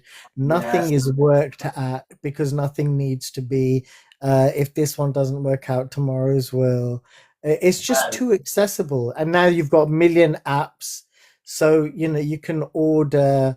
You can order and date Karen or Linda Monday and Tuesday. You can save Shaniqua for like Friday night. You know what I mean? Because Shaniqua's going to last the whole weekend. Yeah. And but I think this is the madness of it. It's become too accessible, and because anything that becomes too accessible, you take for granted. And I think that's pretty much dating and relationships. Yeah. Well, Yeah. Remember, And I real quick, I gotta make an announcement because we like an hour or so in the show. So for those who can see the artwork on the left, I've changed the graphic. I will only be going live on Thursdays on TikTok. I will no longer be going live on Tuesday anymore. So I will be going live on Thursday, Tuesday. Watch out for announcements. I'm gonna go live on a different platform, but on TikTok, I've lost my Tuesday audience, and it's just not beneficial anymore for me to go live on Tuesday afternoons. So I will only go live on Thursdays on TikTok, 1 p.m. Eastern Time, 12 Central. Time is the same. So y'all go ahead. remember what I said, Fifth, on Monday? I said we're past the point of talking. You know what I'm saying? Like, now I'm not saying that, to like stop hosting your show. I'm saying that, we're at a point now where, yes, we can identify the problems in society, no matter what it is, dating, politics, whatever, right? But there's no one pushing the envelope to actually get things done. Nothing's happening to where like we're shifting the goalposts back to what it used to be, or at least back to where like it was, somewhat normal. So, kind of like piggybacking of what Dr. Love says, saying that we need to advocate for positive things, which I agree with. But in order to get back to like where we were, because we're not going to get there like tomorrow. We're not going to get there tonight or, even like this year, next year. It's going to be a long time. But in order for like things to like even out, you kind of have to ruffle the feathers. You know what I mean? And I don't know what that looks like. I don't know what that looks like, but I'm just saying that if it takes extreme things to happen, but if extreme things have to happen in order for us to get back to where we need to go, then I'm all for it. I don't know if like make any sense when I say that, but that's my like thought process whenever like we're talking about social issues or even dating. Dating is so cooked right now. We're cooked. Everyone is in their own world, and like Bob said, like when you have too much of something, you get oversaturated and you don't see the value in it anymore. And so we need a cleanse in this world. And like I said, I don't know what that looks like. You can imagine what that is, but it needs to happen. Well, I'm going to keep advocating for love because I do believe in love and I do believe there are good people and bad people out there. And I think, we just have to align with the ones that are right for you and whatever it is you're looking for. And it might be a journey where you stay single forever.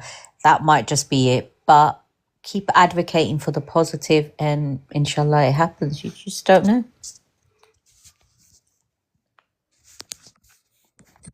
Well, me personally, But didn't you say that love is not enough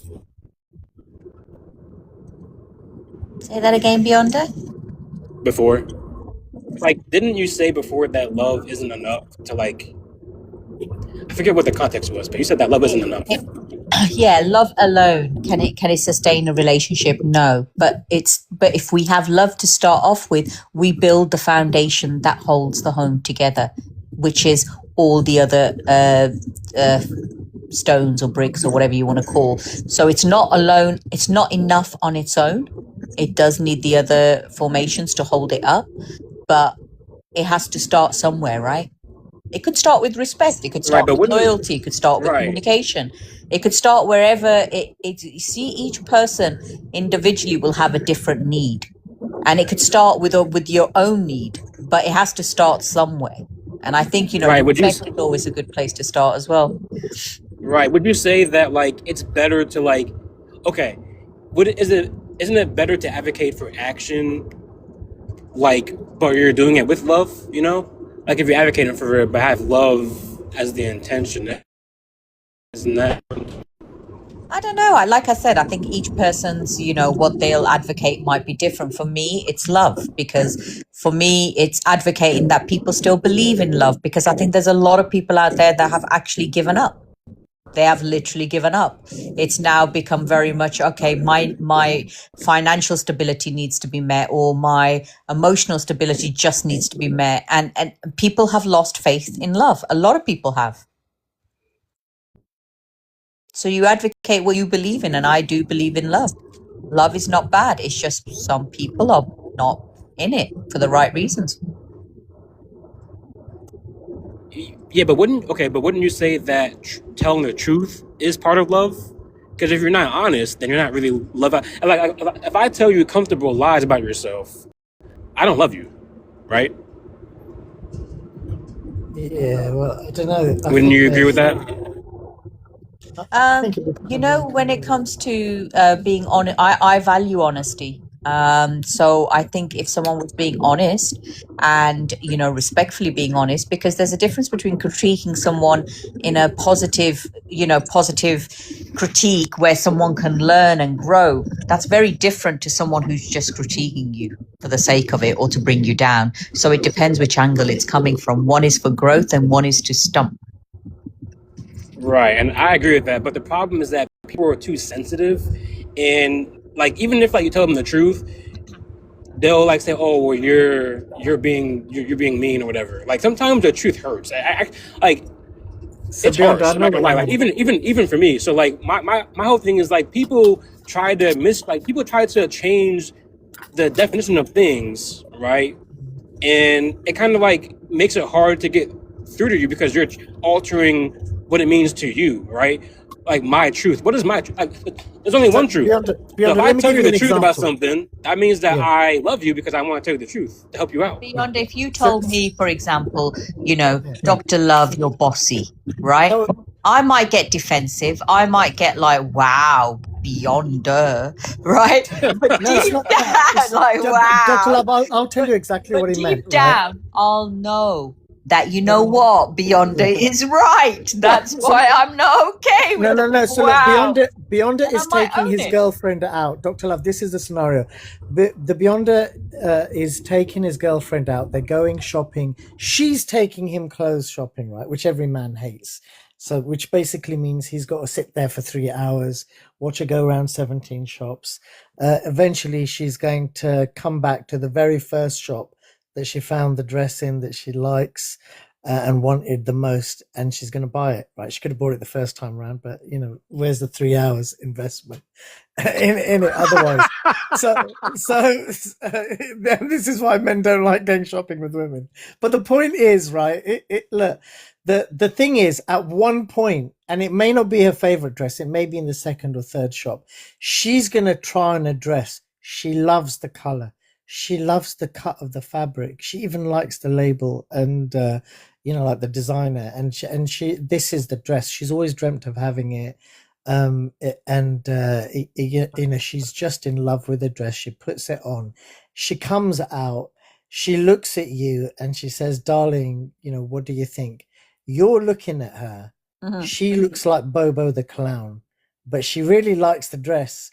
Now, what Beyonder is saying is, does he tell her she looks like Bobo the clown? Does he make a smart comment like saying, "Where's the red nose? It's the only thing that's missing"? Or does he say, "Do you know what, darling? I think it looks amazing. If you love it, so do I. I think it No, looks I amazing." think, you know, where the honesty, and this is something I would appreciate, this is where love comes into it. I would expect or want Beyonder to turn around and say, you know what, sweetheart, you've asked me, I'm going to be honest. I don't think this is the perfect cut for you. I think you looked much better in dress number 2, but it's your choice, because she already knows. The fact that she's at, and I'm telling you from a woman's perspective, you know, when we turn around and say to you, how do I look? Either we know we look like fire, or we're not sure, right? And we just need a confirmation that we're not sure. And if you turn around and say, no, I think the other one was better, I would respect that 100%. And if it's that, you know, he says it and I thought I looked like fire and then he's just blown my fire out, I will still respect him for telling me the truth, because I'm only going out dressed up looking good for him and the other women to look at. And if he's saying, nah, you ain't looking all that, then the other women, God knows what they're going to think about what I'm looking like. So that's why women women dress for other women. Let's just be straight, right? And they also dress I don't know for about all that. find us attract. Women do. Women dress for other women.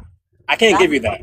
Beyonder, trust me, from any woman, if you ask a woman truthfully, most women will dress for themselves, right? And the other is for other women, not other men Okay. like you men think we do. Right, It's but do not you to Wait, catch would you your women eye. dress agree? for women. hold on, Oh, hold on, hold on, actually, hold on, hold on. no, I Yes. get that on I one know that. level.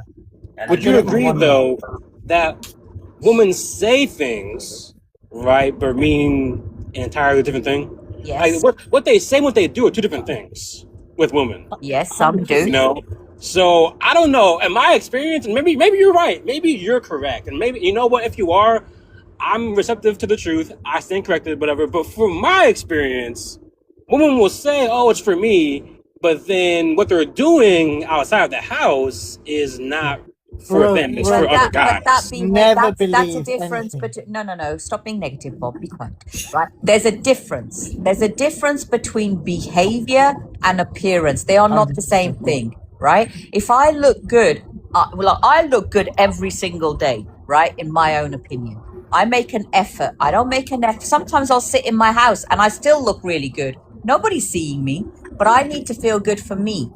Because if I don't put my lippy on or don't put my cream on, I feel ill, right? So Right. there's things I will do for me, and there are things I will do for my man, right? That's it. For me, the other women don't matter because it's my own style. It's how I am. I'm old school. I dress how I do, and probably half the stuff they wouldn't even be seen dead in.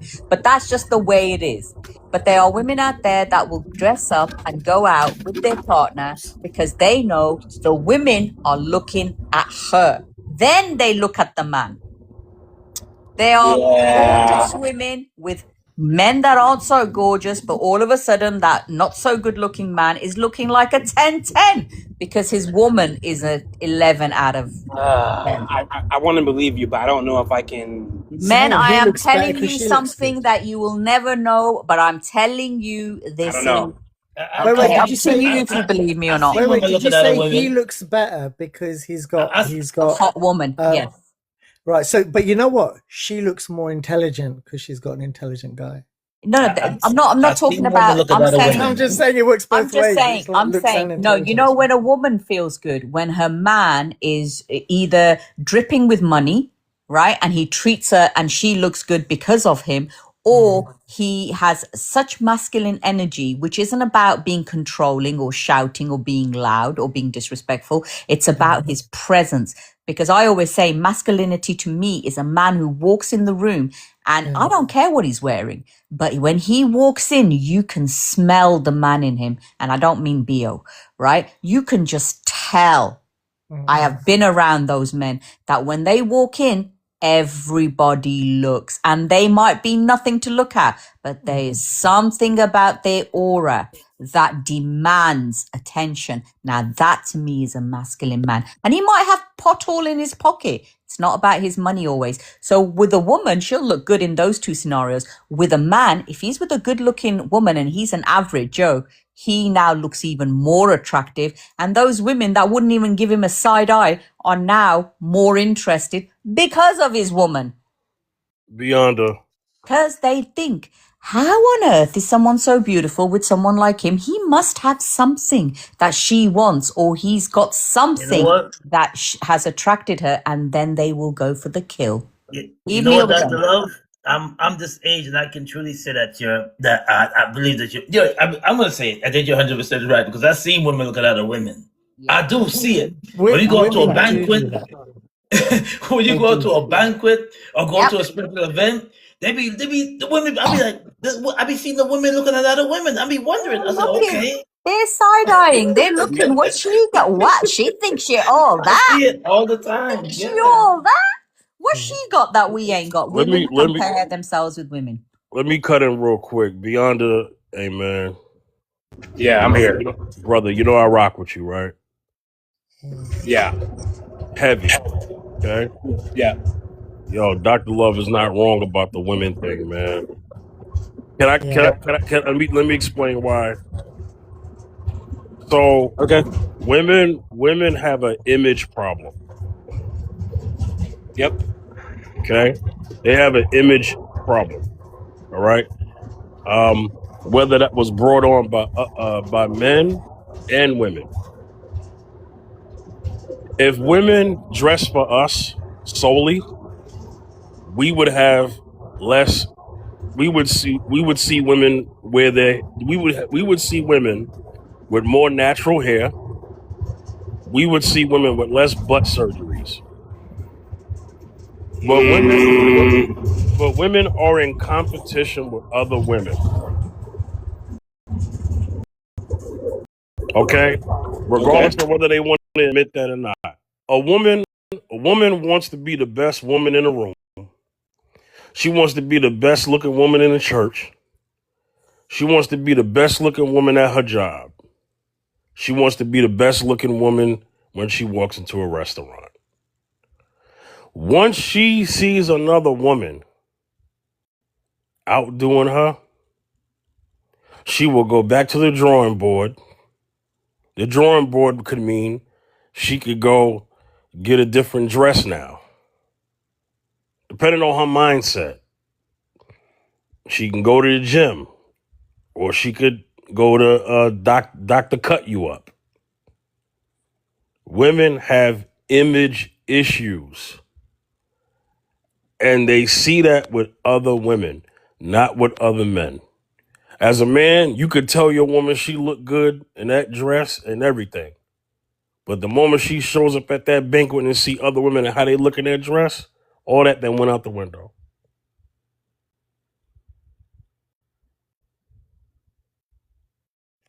Y'all go ahead. Yeah, so I hear you, but part of the reason why I'm not inclined to believe all of that is because of the simple fact that, what you just said, women have image problems, right? So with that being said, they also seek attention, right? So if they're getting attention from a lot of guys, well, that might validate them as a woman, saying that I get a lot of guys' attention, so I'm validated. It's the same thing with getting messages on Instagram. They get it like all the time. So they're validated by the amount of messages that they get from other guys, not from women. So I hear what you're saying, but I think like it depends on if like you're with someone versus when you're single. I feel like when you're with someone, maybe it's about, showing off so that other women, see that. That's fine. But when women are single though, they definitely look the way they do for other guys. I think I'm willing to stand 10 toes on that idea because of the simple fact that, not only have I seen it, but like, just look at how they move on social media and also how they respond to the messages they get. 100%. That's what I think.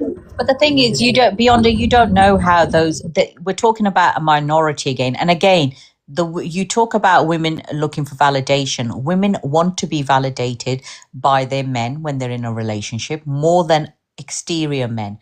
And I think when men understand this, it will be better for their relationships. No, I was saying that.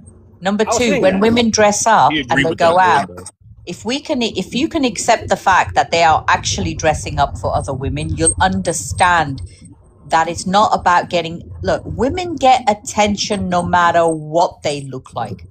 Most of them will. There is not any woman, even if she's not attractive, that she cannot land a man.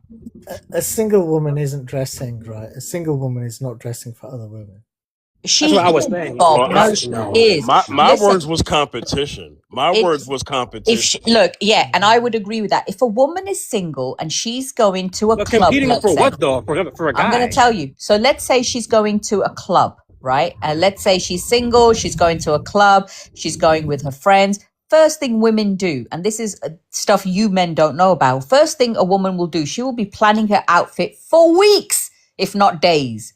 And she will spend hours, several outfits she'll probably wear before she actually chooses the one. Then she'll match the shoes, the bag, the makeup, the hair, the jewelry. And then she'll ring her best friend and they'll be on the phone for 3 hours whilst they're getting ready, talking about what they're wearing, what they're not wearing. Then she'll ring the other friend. This is what women do. They will talk amongst themselves about what they're wearing, because now they want to wear something that the other one's not wearing. Because when they go out, they don't want to be outnumbered, outdone, or wear the same outfit as what her friend might have, or even the same shoes. They want to look different. Now let's go to the second part. If they're single, they're going to a club and they're all going to get some attention, let's say. Some people will go out because they're just going out in the crowd of their girlfriends and they are just going to enjoy the night as friends in a group. Some are wanting to find a partner. That will be a different motive. Now, if she's dressing up, she wants to dress up looking like the best friend there. So she gets more attention than her best friend does. That's how women are. But here's the thing, Yeah, you know what? it's true because I've been married for so long, man. I see it. I'm experiencing that right now.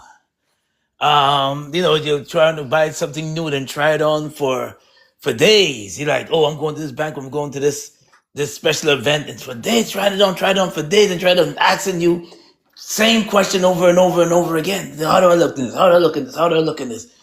Yeah, so So, I agree with that, man. That's Zacchaeus, you know what? The single women, right? So you're obviously in a relationship here. So you know yeah, that woman is going to think for a long time, right? Before, right, but with the single women, they're in the club 3 times a week. They've already got their costume changes figured out. They know yeah, when her bestie's wearing this, she's got to wear that. They know what the rules are, right? If one of them yeah, pulls a guy and gets right. off, it's all you know. They've got it down pat because they do it regularly. You know, this is it, Yeah, they don't yep. need to kind of stress about who's going to wear what or what. They know who's wearing what on what night. They know that the friend's wearing the other outfit. They've got code and hand gestures for for guys interested, and one of them pulls. This they're as much players now. They kind of they have a wing lady, like we used to have a wingman back in the day. Oh yeah, Yeah, I just want to say this, right? Women are competing in two different aspects, right? When yeah, they're single, they're competing for a man. When they're married, they're competing against each other. Okay? right, So when a right. woman is single, right, she's going to dress the best to get the best guy. So that when she gets the best guy, then she can flaunt the guy so that other women can see her. That's what I was trying to say. You know what I'm saying? Like when that's my whole point. Now Right. when a woman's married, sure, she'll get dressed for herself, but she's not doing that when she's single. That's not a fact. That's not fact. Women will definitely are competing to get the best guy, and then when they get the best guy that they like and admire and respect, then they're gonna start dressing for themselves and feeling pretty, but also to flaunt against other women. Because when the woman gets to the ring, they just won the Super Bowl. They just won the WWE Championship. They got the Yeah, they got the biggest accolade ever. So now they're gonna flaunt that and show all the women, hey, I'm married now to the best guy possible. right. That's what it is.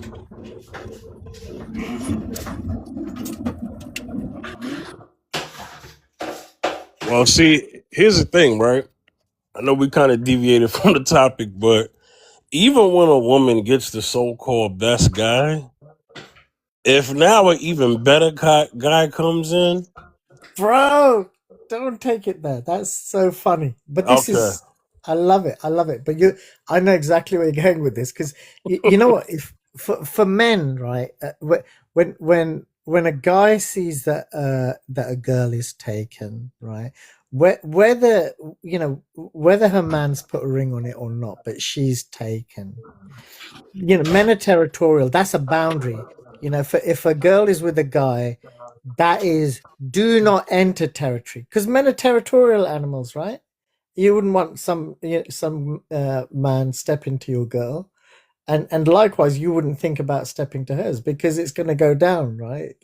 Hands are going to get thrown, and so men naturally realize that a woman that's taken is hands off. She's not there to unless you happen to be unless you've done time and you like fighting, right? In which case, nothing is a barrier. But for most sensible people, a guy sees a girl's taken, that's hands off. He doesn't look that way again.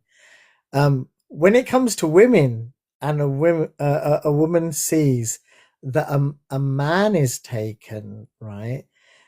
There's something that equates differently in the mind of a woman, and I think it's because they're not territorial in the same way, and a lot of, I think, their biology dictates if we look at it from a biological point of view, their body is designed to not only kind of create new life, which is a magical, wonderful thing, but to nurture it as well. So, kind of for a woman, if we look at it from a purely biological sense, the kind of the success of the species revolves around her ability to have a partner, to reproduce, and to keep that partner for the long term. So when a woman sees a guy that is successful and is married, even though he's married, that woman's looking at him from a biological point of view, thinking, good provider, good long term mate. See, because the biology is different, so's the value system. A man sees a taken woman as hands off, but a woman sees a taken guy as, game on. Because she sees someone that's a good provider. She sees someone that represents a good long-term partner for her and father for her children, if she can keep him long term. The fact that he's already married shows he's committed. And that means someone that's committed or is into a commitment, if she could break that commitment, she'd have his commitment. So yeah, very different mindset, men and women, when it comes to a partner being in a relationship. I'd say it's less of a barrier to women.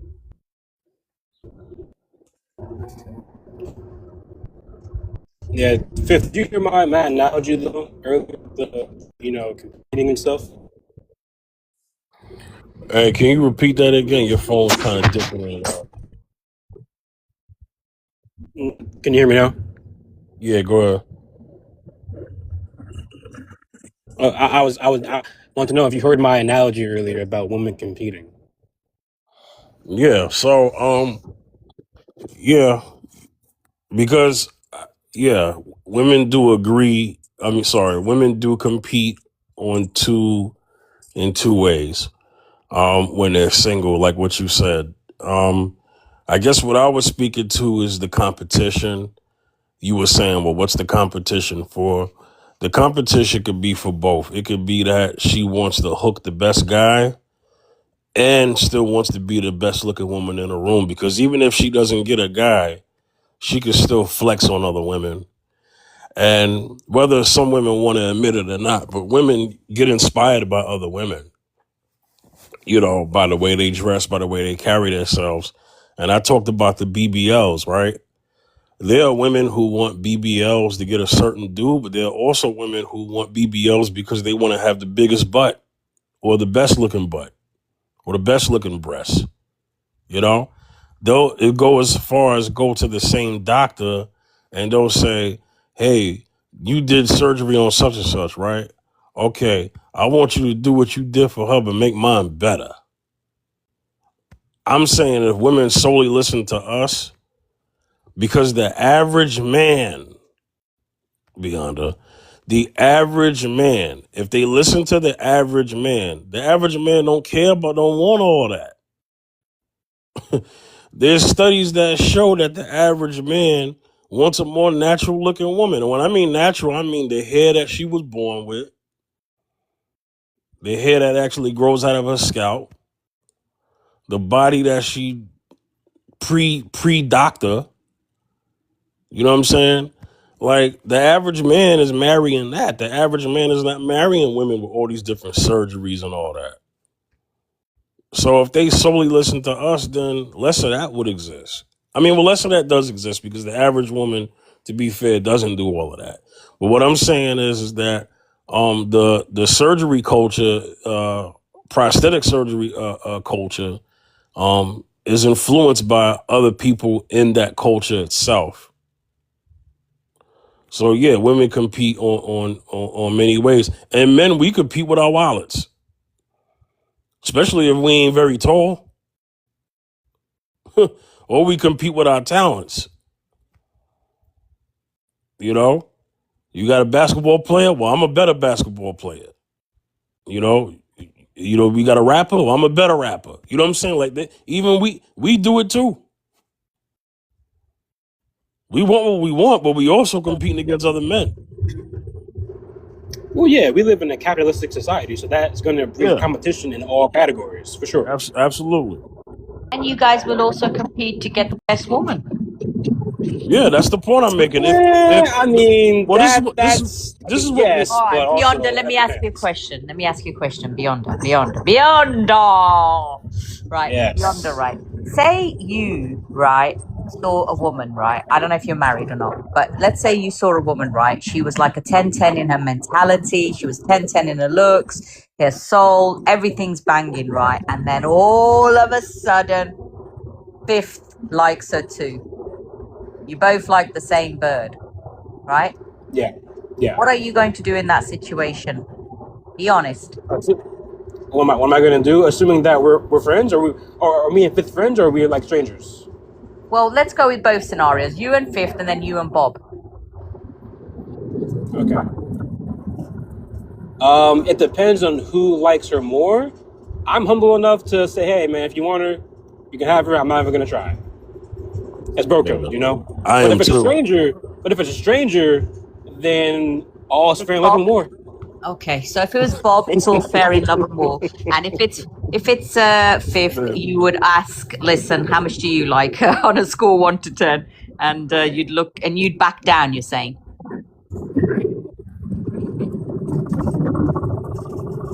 Back Listen. down, Beyonder?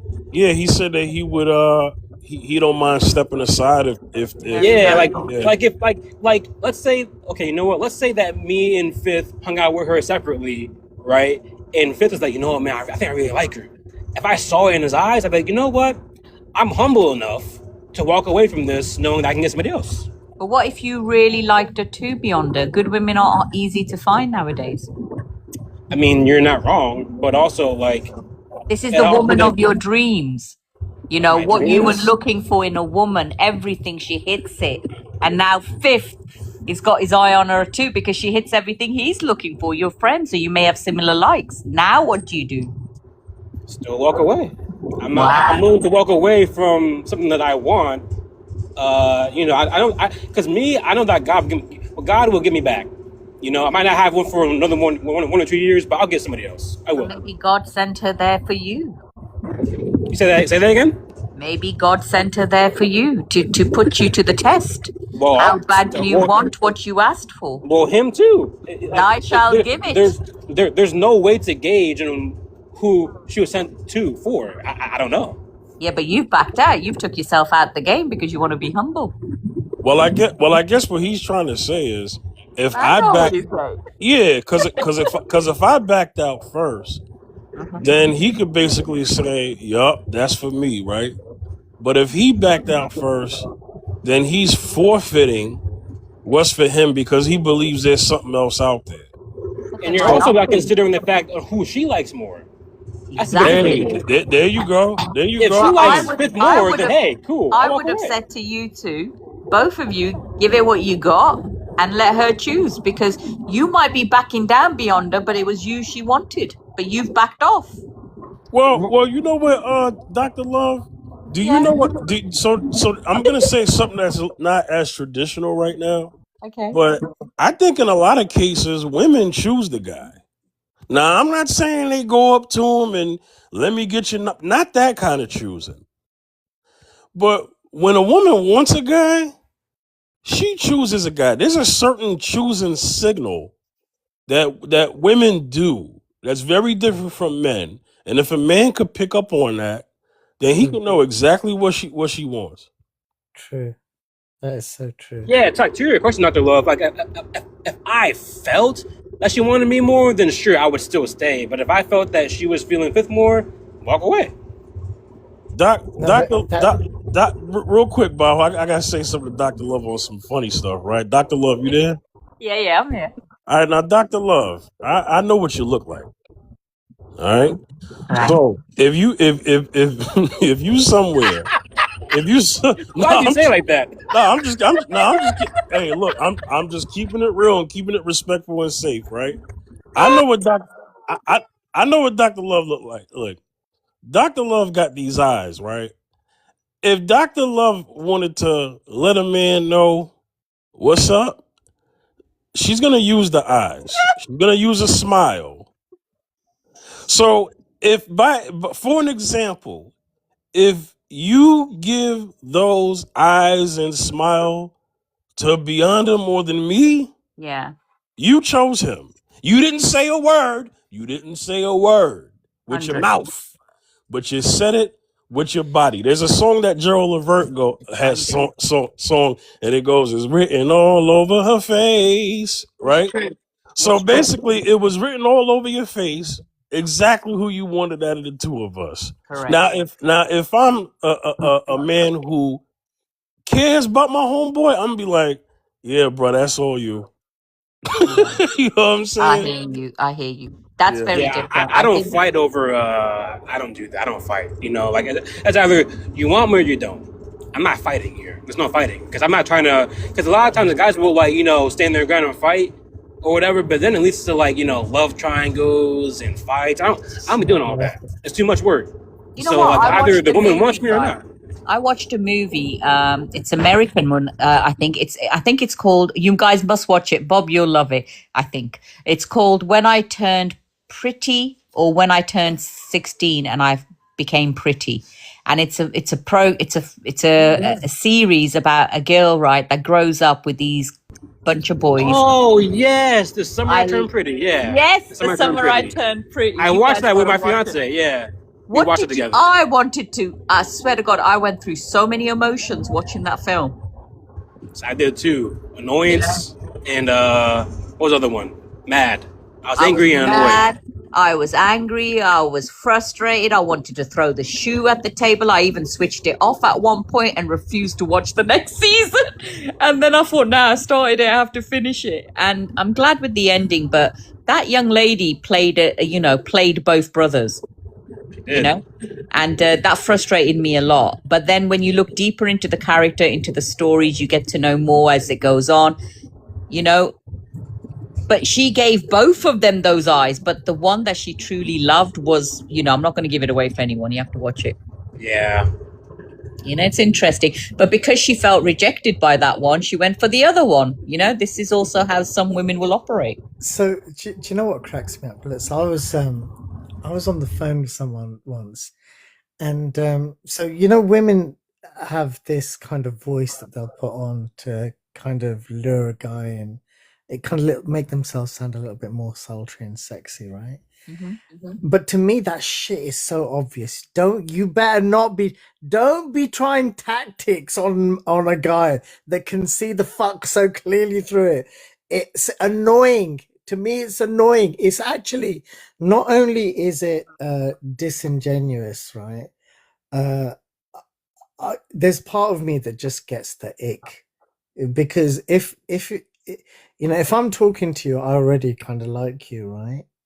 But the point is that if you have to go to that, then I know what you're telling me is this is what I do on the regular with guys. It works because a lot of guys are not that smart, Bob, stop! I'm telling you. No, It tells me who people are. But what if Bob, stop him. He's not wrong though. Women are trife. He's not wrong about that. Beyond that, look. But what if she really likes him? No, stop it, guys. Stop it. No. Listen, what if she really likes Bob and she's giving him her cute voice, right? Or her seductive voice because she really wants to seduce the hell out of him. Not because she does it to every guy, but maybe she really likes bloody Bob. Which, might be the story. And there's Bob thinking, here she comes. Right? That's a cross by that question. The problem is that everyone has different, icks and defense mechanisms. Maybe it's his defense mechanism, but he doesn't like that, Yeah. Of course, Well, no, here's the thing. Bloody keep him away. No, because she's told me already. Here's the thing, Beyonda. She's already told me in the conversation. Oh, you know what? Guys go crazy over my voice because they think it's really. And I don't think anything of her voice, by the way, right? But she said, but apparently guys do. and so she's already set this up, Oh, right? I know who you've been And talking then to, mid Bob. conversation, so this is Oh, I like a few know who you've conversations. been talking to, Bob.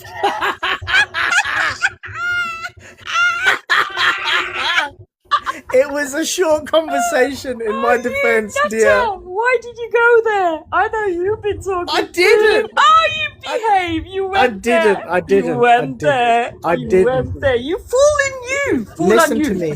Listen to me. That would have been the easiest going there, right, in history. I'm not. Oh, my I'm not days. that dude. Sorry, these I'm guys not don't that know guy. what I'm we're not who talking you think about. I am. Oh, I'm not but who you you think I went am. there, man. I could have I told you that. didn't. I had a conversation, Yara. I Oh ran my from there. God. The I minute you said ran that, I from knew who there. you were talking to. I knew who you were talking about. Damn. TikTok's a small world. Oh, Sorry, shit. guys. He's talking about someone. Yeah. I clocked who it was. Man, I missed it. You know what? I didn't know. Very Sometimes impressive. you have to talk to people to find out who they are.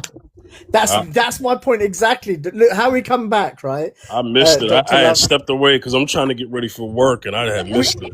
We came Yeah, you back missed it, Pip. That all was the good. way to the beginning about talking to people to get to find out who they are before you meet them, or to save yourself from meeting them. Yeah, but that's sometimes. TikTok. TikTok is a different ball game. You know, TikTok is different. I always say no face, no case. Simple. Yeah. And I stick to that. You know, if you see someone who just talks, you know, and has no face, not the face on my DP, but the face in, you know, my content. Have you seen me live? You know, that's more believable than someone with no face. People see me. I've shown my face plenty. You're no face. I listen. I am too, but I'm engaged, so I don't really care. If I'm talking to someone, getting to know them, invariably it depends on how long we talk for. I show myself. There's plenty of people out here that know who and what I look like. But there are a lot of people that don't do that. You know, there's a lot of people on here that won't do that because they know, you know, they're probably a 2 out of 10. Some of us are 11 out of 10. We don't feel the need. Whatever. And then there are some that blow their own trumpet. You know, I'm not naming anyone, but and you don't believe that one either. I don't know. Oh, damn.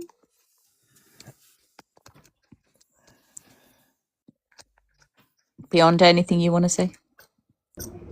I'm driving right now. I'm trying to get back to the warehouse so I can relax. But I'm here, y'all. Go ahead, Beyonda. no, I was gonna say overall, like for the the original prompt, I don't think people are too selfish. Like I'm selfish, for example. I'm very selfish, but like I'm not.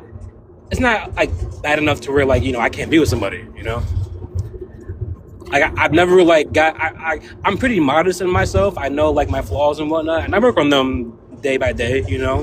So for me, maybe I'm a little different than most people, but like I see my flaws, I work on them. I still have like I still have like areas of my life where I'm just very, very selfish, and you just work on them every day. You self-reflect, and then you move on. And Beyonda, you know why I picked this topic? It's like a continuation a little bit from Monday's Fifth at Night show. I knew it because I was gonna bring up individualism, right? I was gonna say that, but I was like, I don't know if you wanted to go there or if that was like your goal, like to like kind of like lump them together. I didn't know that. Yeah, go ahead. Yeah. So Monday we talked about individualism, how like individualism, like like we're in a culture of that. People are like, essentially worshiping themselves, and it's not. It's bad to where like people are all around the world are doing it, but it's not like to a point where like people can't be together. You just have to set aside your pride and your selfishness, and then lay it down, like give your life for the other person, and it'll fix itself. But the problem is that average men and average women aren't getting together. Average women are going for the top % guys and leaving the average men behind. That's the problem.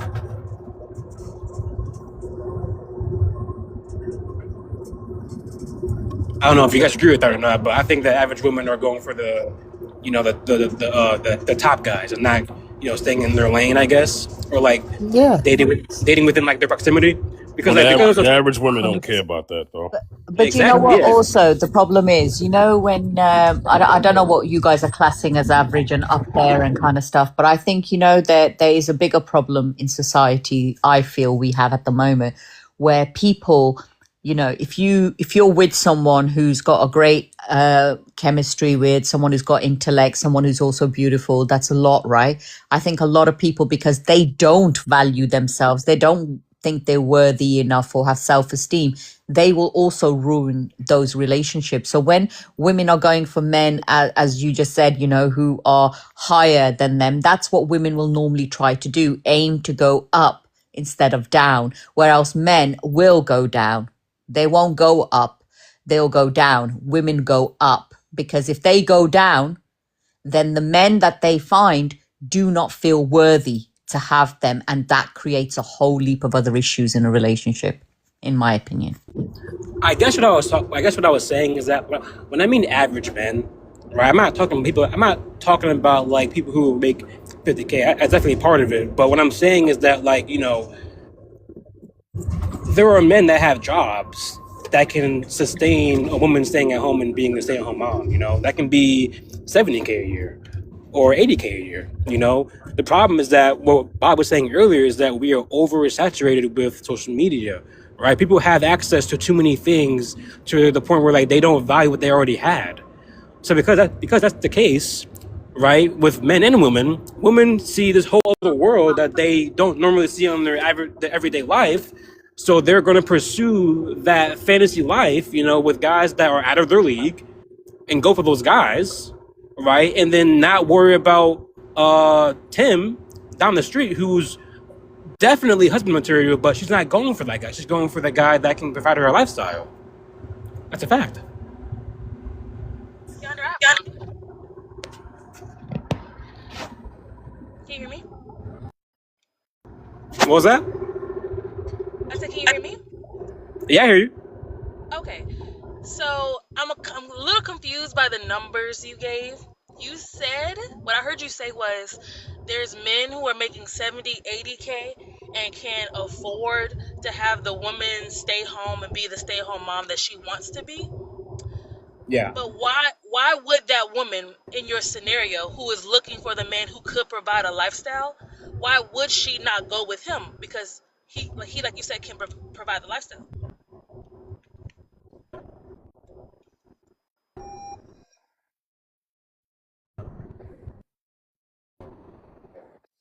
Hello? Yeah. I don't even pick that guy. Is it? But Can I y'all take hear her him, serious. or is that me? I I'm think sorry. the Yonder's connection isn't great. I think. Is it me, or am I trapping up, or okay? No, it's his connection. I think. No, Okay. it's him. I think what he's saying, Jess, is he's saying that the women that are going for the men who can provide that lifestyle, they're aiming higher, and they, from what I understood, they're not going to be considered. So they're going for the men that are, you know, above average, and they're not. What was the word he used? He They're said not. women always date up. A man doesn't do the same thing. Hypergamous? Huh? Did he use the word hypergamous? Because I hear that a lot. No, he didn't say that word. He said basically something like they're out of his league. Oh, that's what he said. He said they Yeah. date men who are Out of their league, yeah. out of their league when they go Oh. up. So he's suggesting. And that's the part that's confusing me, because I don't think that 70K is enough to have any family, have any stay-at-home mom for the general person, unless you're living like on a homestead. You guys hear me? Yeah. Like you're, Yes, we can now. You yeah, hear me? unless Okay, you're like cool. farming and whatnot. Oh, go ahead, Bander. Yeah. The problem is that, you know, as a society, we've gotten a hell of a lot greedier. We think that we need all this money to live within our means, which isn't the case. You know, people, we're all greedy. You know what I'm saying? Like, we see it every single day with companies and inflation and all that stuff, right? So the problem is that when we're exposed to like Instagram and Twitter and whatnot, and the realities that we can be living that's not real life, we're gonna go and chase fantasies, right? Which isn't good. It's not gonna fulfill us spiritually, obviously. And the problem is that you don't get fulfilled out of, even if like you get the guy that you want in your head, someone like Michael B. Jordan or someone like DiCaprio, you're not gonna be happy because you're gonna see that the life is empty. Like having $1 million plus isn't gonna fulfill you. Right. However, if they were to let go of materialism, women and also men as well, then you would find that you can find a guy who makes a good living, even 100K if you're lucky, right? And then you can still be living within your means, right? Because like, for example, me and my fiance, I make more money than her. I'm not like a millionaire, but I make more money than her, right? And I'm able to support us, and we're living fine. She's not sad or wanting like obviously we always want more money to like upgrade our lifestyle, but like that's not the point. The point is that social media makes it to where that's like the thing you should be going for, which is not true. But Beyonder, I live off of $82,000 in Charlotte, and that is not enough. Like and we can talk about all day like what do we Who? What'd you say, Jess? Who? I said 82 is not enough in Charlotte. No, but who'd you say who live off of that? She does. Okay, go ahead. Okay. What I'm saying is the reason why I'm getting like stuck is because Beyonder said $70,000, and I said $80,000 is not enough for me. And so how can a man ever say it was definitely an that exaggeration, but I think my point. I didn't know if you truly meant that because not y'all were talking about average people, and we know the average person in America is making around 60 to 70K. I think it may be even lower than 70K. It's 50. It's 55, 50 or 55,000. Okay, yeah. I didn't want to be wrong by that, but yeah, it's a low number. So the idea that like children, right? Nobody needs to be going through the McDonald's line and eating a Happy Meal every night for dinner because the parents can't afford to feed them nutritious meals because we're just not materialistic. That's my only issue is that people will like you can be poor with yourself. Like just be poor by yourself. Or be poor with the woman you're with or with the man you're with. But why are you adding children into the mix? Why are you forcing them to live this life that you haven't even figured out yet? That's my only issue. No, I agree with that. I'm just saying that you don't need to have like this excess lifestyle, like this mansion lifestyle to like live life. That's what I'm saying. And I'm saying that because social media, what people will see, they're going to try to chase that, whether they chase it by themselves or, want to be with the person or be with the guy or the girl romantically to, get their fantasies lived out. That's not real life. That's not how it's going to work. It's not going to fulfill you. Can I ask you a question? Because this kind of came up before. This man had a panel, and he was like, what if the man makes $13,000 a year, right? And he's like a good God-fearing man. He does all the great things. He just makes $13,000 a year. And obviously, most of the women was like, no. Right. And he got so offended by that. But they were like, if I want to have children, if I'm thinking future, and this man is making $13,000. I mean, shoot, let's say he makes $40,000. How could that support the future that I'm going after? So I can't. So wouldn't we like? I don't know why we like villainize women for not getting with men who couldn't be the man she needs in the future, right? So she can't be with that $70,000 guy. So, do you know what? I think it's really interesting in that, there are certain things about you can't fool who you fall in love with. You can't help who you fall in love with, right? And here's the interesting thing. And if it was really love, if you do genuinely love that person, you're not going to judge them for who they are, where they work, how much they earn, what they have, what they don't. Love itself is actually blind. and the reality of it is the mechanics of living in a world are just incredibly simple. They're incredibly simple. Food on your table, roof over your head, place to sleep, happy life. It's incredibly basic.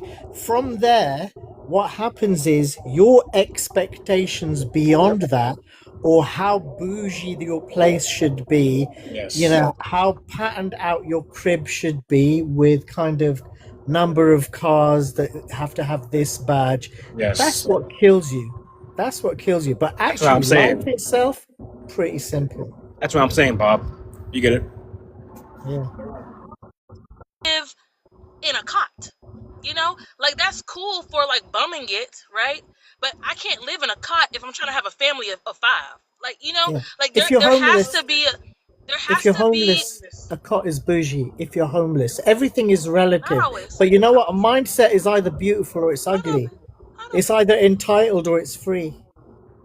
And I hear your point. What I am saying is that we try to make it like this dichotomous one or the other. Like it's either you're not materialistic, you have no attachment to money, whatever, or you're a person who's just bougie, entitled, and stuck up. And I do believe most of us live in the middle. Most of us want to be comfortable. Most of us Yeah. want to have enough money after we pay our bills to go to a spa or go on vacation. We want to be that level of comfort, but currently, what we again, our economic model right now doesn't allow for a lot of mobility. So a lot of people are struggling just to do the bare minimum, right?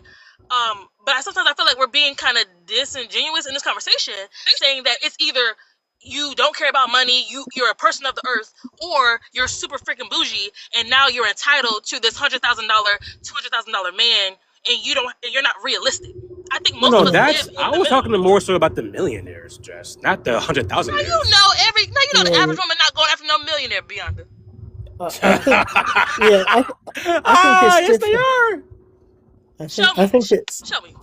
I think what's different now is that you know, kind of.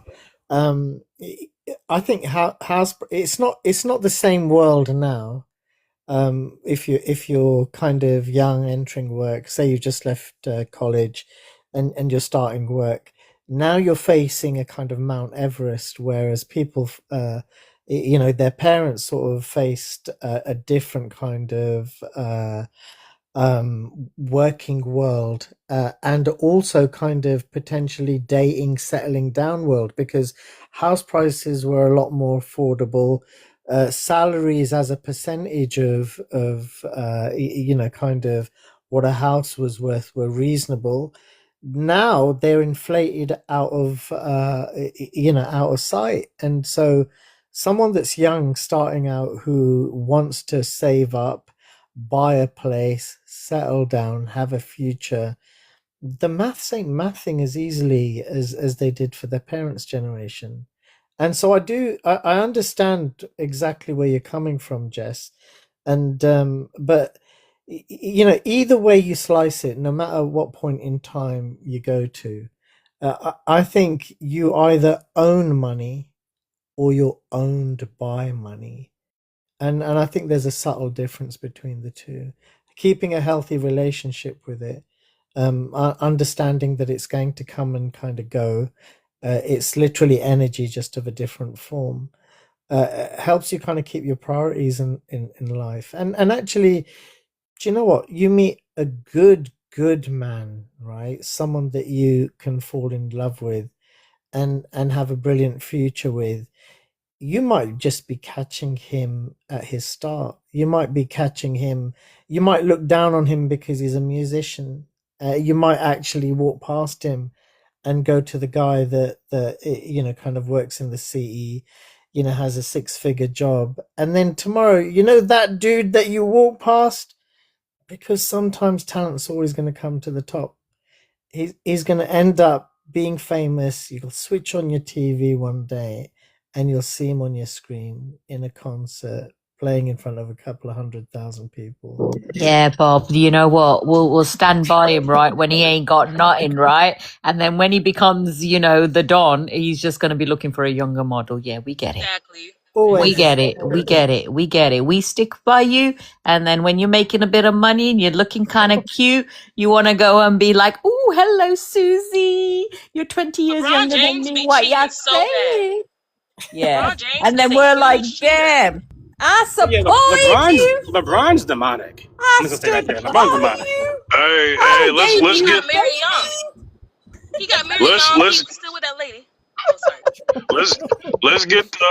I want to respond so badly to Jess, but Claymation, you there? Yeah, I'm here. What's up? Hey, Who? Hey, Clay. welcome to the panel. On this panel, no cursing, respect each other. All right. Answer the prompt. Are people too selfish for real relationships? You can answer Okay. that first, and then if you had anything else to respond to on the panel, because several things are being talked about, you could do that second. Go ahead. I'm gonna try really hard not to cuss. I don't like argue and debate with people. Well, that's not a risk, but I gotta be real good on my not cussing. So yeah, be good, Clay. All right, are people too selfish for real relationships? I do think that there is a push in society that we are seeing, like social media, the podcasters, this is that. I do think that it is being pushed for people to tolerate less, which is a good thing, right? Okay, so tolerate less.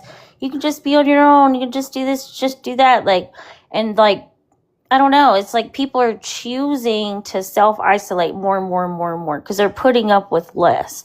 So that is a good thing in a lot of ways until it becomes like too excessive. So you don't have any allowances for any, behavior things that you don't like. I think our tolerance gets lower and lower the more we kind of isolate in that mentality. So I think it's kind of like a social equilibrium issue. Like the pendulum has swung really far in one direction, so much so that content has been, we're just inundated with it. And I think that we're kind of waiting to see the pendulum swing the other way to come back more to a balanced spot. So it's like everybody's kind of in their corners, learning how to have good boundaries, this, that, and the other. But it can be to a degree where it's not really a boundary anymore. It's more of a wall that people have to, really break down to get in there to, bond with each other. And I think that that's just a part of the growing pains of having good boundaries, learning them. It's a practice, just like any other thing, like anything with a behavior thing is a practice. I do think that it may be harder for some people to recognize when they have just put, a brick wall around themselves or not actually having healthy boundaries internally and externally and expressing themselves anymore. They're just running away and isolating. And it can be really depressing. Loneliness is a real epidemic. And it's not just with romantic relationships.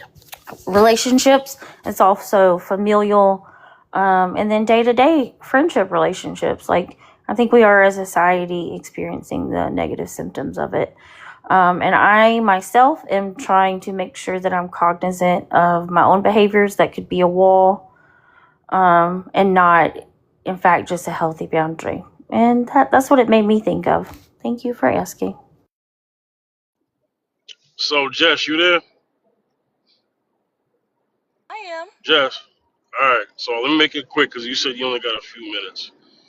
I notice when we have these income conversations, kids always come up. So what if there's no children? How much money should the guy have? I would just say enough to provide for himself. Okay. Like So nope. I think you can be poor together in a adult relationship, no kids. Uh, I don't know where the poor part came up, but I get what you're saying ideally. But if two people are working, y'all are not going to be poor. Actually, Always. That's not true. let's think about how I mean, look, our parents weren't Rockefellers, right? They weren't, Fortune 500 CEOs and shit like that. And Mhm. you were still able to be born. I was still able to be born. So was Fifth, right? Hmm. We didn't have a silver spoon in our mouth. You know what? We had to go without. You know, we had to learn to wait and to save up for stuff. We did okay, and that's the point. I think that you know what, people seem to think that you know kids are expensive, but the weird thing is that you'll always find a way. No one's ever ready, right, for children to come. They just come when they want, right? It's one Right. of the things. Invariably, a lot of times they do. And I don't think do you know what, I think women are ready for having a child. I think they know. I mean, look, by the time that child's here, they've carried it for 9 months, their body's changed, their you know their entire psychology and physiology has changed. They're ready for it by the time that baby comes out. I think crazily, a man isn't psychologically ready for that shift. Sometimes some guys are, but I sure know I wasn't. Hey, I just want to clarify, y'all. Like, children don't have to be born into poverty. Like, I don't understand why we're like, well, we survived, so that must mean everybody. We should just allow and accept this thing that happens. I Well, don't think that's true. well, Yes, Wait, hang some on, he's hang on. not. people.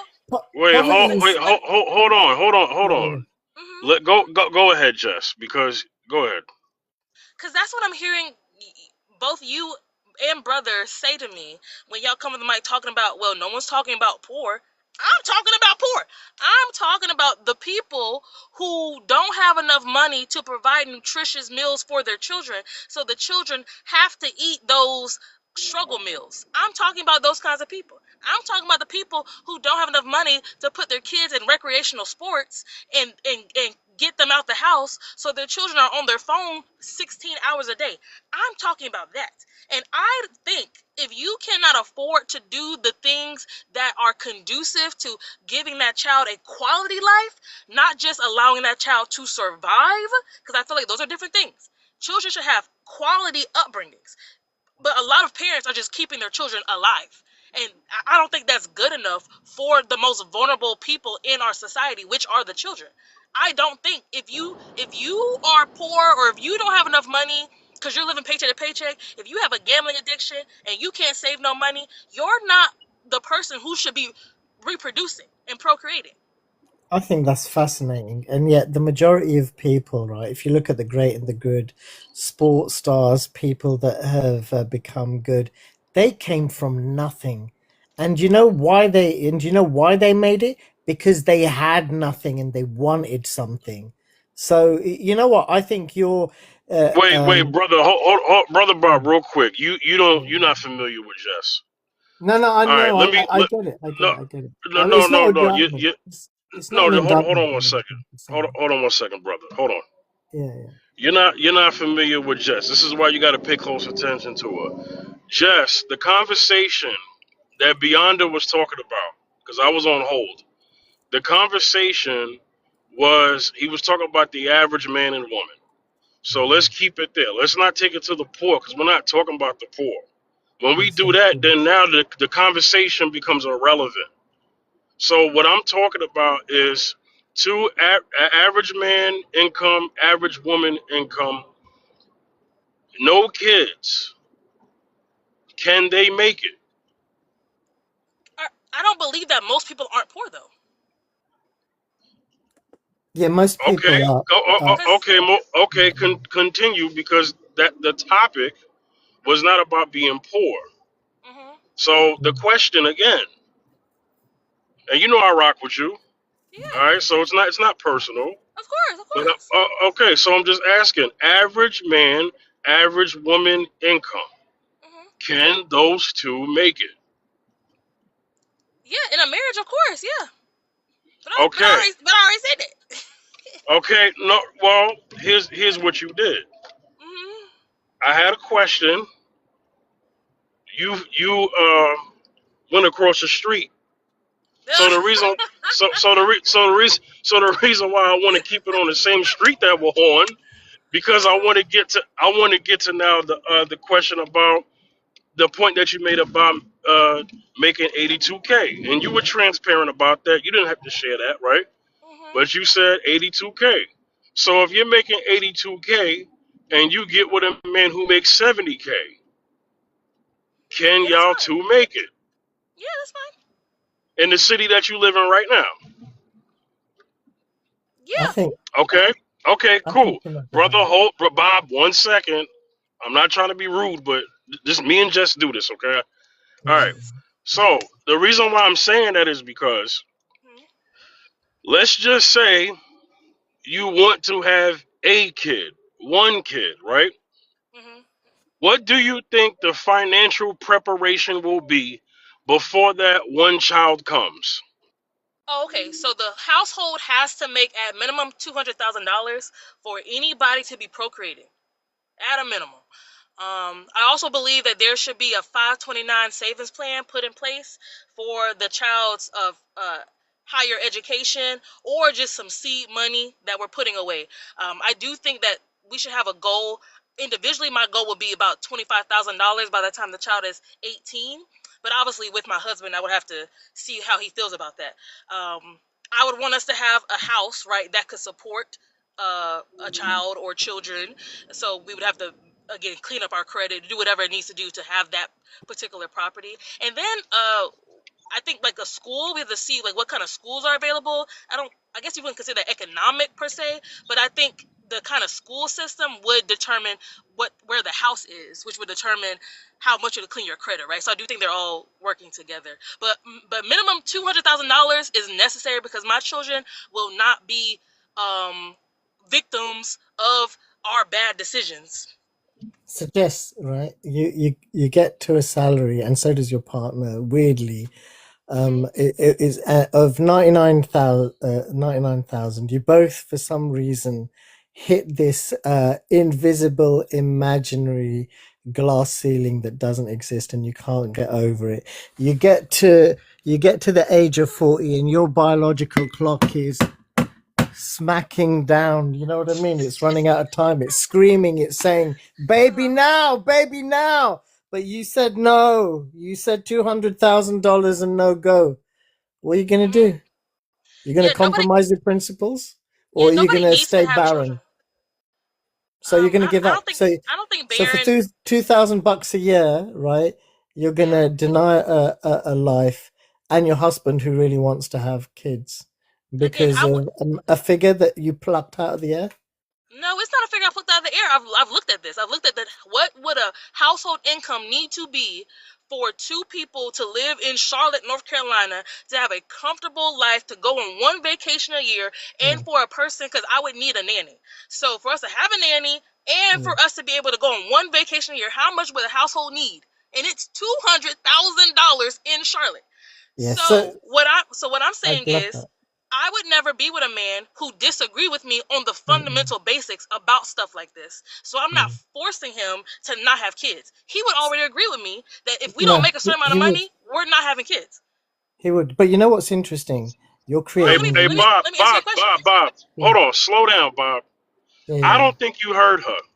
I did. I did hear her. I heard her. Okay, Bob, I did. respectfully, I right? understand it. I understand. Okay. Actually, I think it's smart. I think it's smart. You're not hearing me. I look. I You get. call me Look. Baron. No, but I said that. I said at 40. I said at 40. I Okay. wasn't calling you Baron. You're not Baron. I You think said that the tragedy is that the barrenness might be in the thought process, right? But no. But I understand why you come from that. And Jess, do you know what? I think it's smart of you to have that now because you know. I think now, in like in a younger generation who's planning forward, you have to think that way, right? Because a previous generation didn't. I think cards are stacked so far against you. It's untrue. But also I think that you know what, this is very much kind of like the Instagram generation, the lifestyle generation. Everything kind of has to be perfect, and sometimes we forget that when things are good, when kids are brought up with a silver spoon in their mouth, when they want for nothing, don't have to do anything, Those are some weak-ass children we end up raising there. You know, there's always that famous quote. You remember? Hard times create strong men. Strong men create good times. Good times create weak men. And then weak men create hard times. So if I So, could finish my response to your question. sure. Okay, great. So I did want to say that again, I would not get with a man who didn't believe what I believe. So that last part you said about, well, what if you're 4 and now he can't have kids, wanted kids, be his reality, because I only get with a man who believed what I believed. Yeah. But also, yeah. Okay, so I just want to make that No, clear. but it He's wasn't not. he couldn't have kids, Jess. What I was saying No, is no. you both can still have kids, but you know your biological clock is running down because 40 But, is like the but D-Day, Bob, right? But but what I'm Bob, saying you is for said. $2,000 you'd say no. That's But what Bob, the point you is. said that the man I would negate him or refuse him this dream he had of becoming a father over $2,000. And Yeah. I'm telling you that language is incorrect, because he would agree we should not have children if we can't make this certain amount of money. So there's I'm not keeping him from He can anything. agree, but still don't do it. So it doesn't Again, really. well, no, because if you're going to agree, then you have to be a man of your word. And I wouldn't get with a man who's not a man of his word. So that, That's Jess, again, he's wouldn't getting you exist. drunk. But I Jess, get that. he's gonna get I you get that. drunk and he's gonna forget that is great, that's brother. what's happening. Brother, that's great. I'm just telling you how it's gonna go down. I really don't think you should joke about that. I'm sorry. Yeah, that's great, but I really wish y'all would No, do that. But not great. No, I'm not talking about that. I'm Bob talking is about funny. He wasn't kind of- talking about. Oh my gosh, funny. No, I wasn't That's talking. so I was funny. just talking about creating a situation at which Uh-huh. protection is foregone. again, maybe that too is much great, alcohol. brother. I just That's said not that is great. great. How is that great? It is, I- because you I have said coerced me. Wait, Because you don't. coerced. No way. We're gonna Listen, avoid this. listen, Hey, listen, hey, That's wait. have that is We're a gonna jump. avoid listen, this. we have people in Hold the on. panel too. listen to what I'm saying. You intentionally getting somebody drunk so they will lower their inhibitions so No. you can then impregnate them Not is at all. not giving them consent. They cannot agree legally in any state We're that I gonna know move of. on from this conversation now. Again, but Jess- brother Because brought I'm it. the moderator. Brother brought Jess, it up. in this I don't know if it's scenario, you, I'm but Hold telling on, I'm you. still speaking. I- I'm still speaking. And brother brought it Hold up, on, so it Bob. has to Hold be on, Bob. addressed now. It has to be Hold on, addressed Bob. now. Hold on. You willingly getting somebody drunk so their inhibitions are lowered, so the protection isn't granted, is great. You have not allowed them to consent, and by law, legally, nobody who is under the influence can consent. So anytime you go to the bar and both of y'all are getting white girl wasted and y'all go back to the crib, you are putting yourself in danger of that girl waking up the next day saying he raped me. So y'all should probably stop doing that. All I'm saying is to land my plane. The man you're talking about, the husband in my scenario, he wouldn't be negated. And also, if we made $99,000 each, that's $1,000 away from 2,000 or 200,000. Of course, we could just round up. Like it wouldn't be that big of a deal. Now, That's if we my both made, point. if That's we, my but point. again, you That's won't allow me to actually what I finish my said. point. But But now you you're won't back. allow me Now to you're finish. backtracking. Hold on, Now hold you're on, I'm Bob. not backtracking. backtracking. Bob. You are. Let her land her plane, Bob. Come on. I'm not backtracking. You keep interrupting me in the middle of the thought, so you Yeah, go can't ahead. hear Go ahead, Jess. what Go I ahead. intended to You say. just changed your mind Hold on, twice. Bob. No, I Hold did on, Bob. not. You said that, brother. You Hold on. said you gon' No, I not do didn't. this for $2,000. That was what you Exactly. said. I didn't say Exactly. that. So stop And telling you. me I'm backtracking, because I No, didn't no, say but I that. did. I You did said say that. that. I said Yes, you. I put out the scenario, and you said No, it you wouldn't be. said I'll tell you what you said. You said that it wouldn't be a conversation, right? Even if it was $2,000 less, because my man already agrees with me. And now I you're never said saying, that. right now, now you flip flopped and I've say no never for said that, brother. $2,000. We're No, I rounding didn't. up. So what? You're rounding up when you want I to, never said and then you're that. rounding up You when you're kept not. saying that. You kept No, saying you don't that. get to I flip never flop said and that. change your opinion on the fly. I Hold didn't it, say it change. with chest, I stick to your didn't word. change. Or if you're gonna, yes, you did. Okay.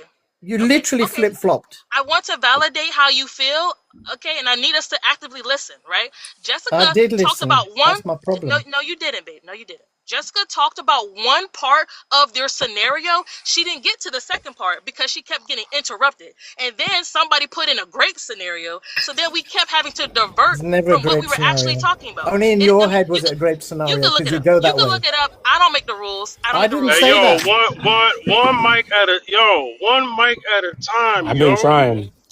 Bro. One mic at a time. For real, man. All right, Jess, you have the floor. I'll be very quick. I promise. I didn't flip how I feel. I didn't get to finish how I felt, right? So the husband in that scenario, we wouldn't have any issues. So I was addressing one part of the scenario, and then the second part of the scenario, I would say that $99,000 is so close to 200,000 as a household that it wouldn't negate me from going forward. So it was addressing two different parts of your really thick, really detailed scenario. But if we can keep the main thing, and just move on, then we can do that. But don't tell Yeah. me I contradict myself because I know exactly what I'm talking about. Yeah, you did contradict. I'll tell you where you contradicted yourself. You said $2,000 or not earlier on. You said my man knows exactly how I feel because he already feels the No, same man. and agrees on that principle, right? Now we're rounding up. Now we're rounding up when things are getting a little bit tight, or the conversation's gone a slightly different way. So now you're Yes. Can I compromising get your a principle. large You were fry willing to and stand. You were willing to stand on your word and say it with chest.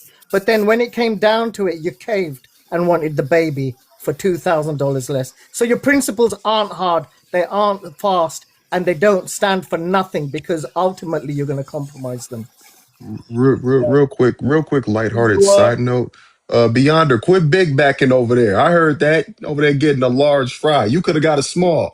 What's wrong with you, cuz? Stop big backing over there. KJ, you ain't shit for that, Bro, big KJ. as hell, You bro. ain't shit Talking for about that, a large KJ. fry. You ain't shit for that, KJ. You try for that, KJ. Oh, you're funny, man. Yo, all right. I guess I'm gonna have to hold my response to Jess. I wanted to talk to her, but anyway, let me get to oh god, unknown. Did you change your name again? Yes, I do. Yeah, How you you did. doing? Okay, I can't even read it right now because I'm on the road. But hey, the prompt is: are people too selfish for real relationships? Go ahead. Are people too selfish for a relationship? I think it really depends on both on a person's and the relationship. Some people can be selfish in a relationship, especially if they feel the need to control their partner or if they not get their way, right? It's not always the same for everyone. Some people naturally give and think of their partner first, while other might struggle with selfish tendency. So the way people act really depends on who they are and how relationship is built between them. So it really depends on a person. But in a relationship, there is a power dynamics. The one person likely to hold the power. So yeah, it really depends on a relationship, and it really depends on a person what they are aspiring for in a relationship. It's my take on it.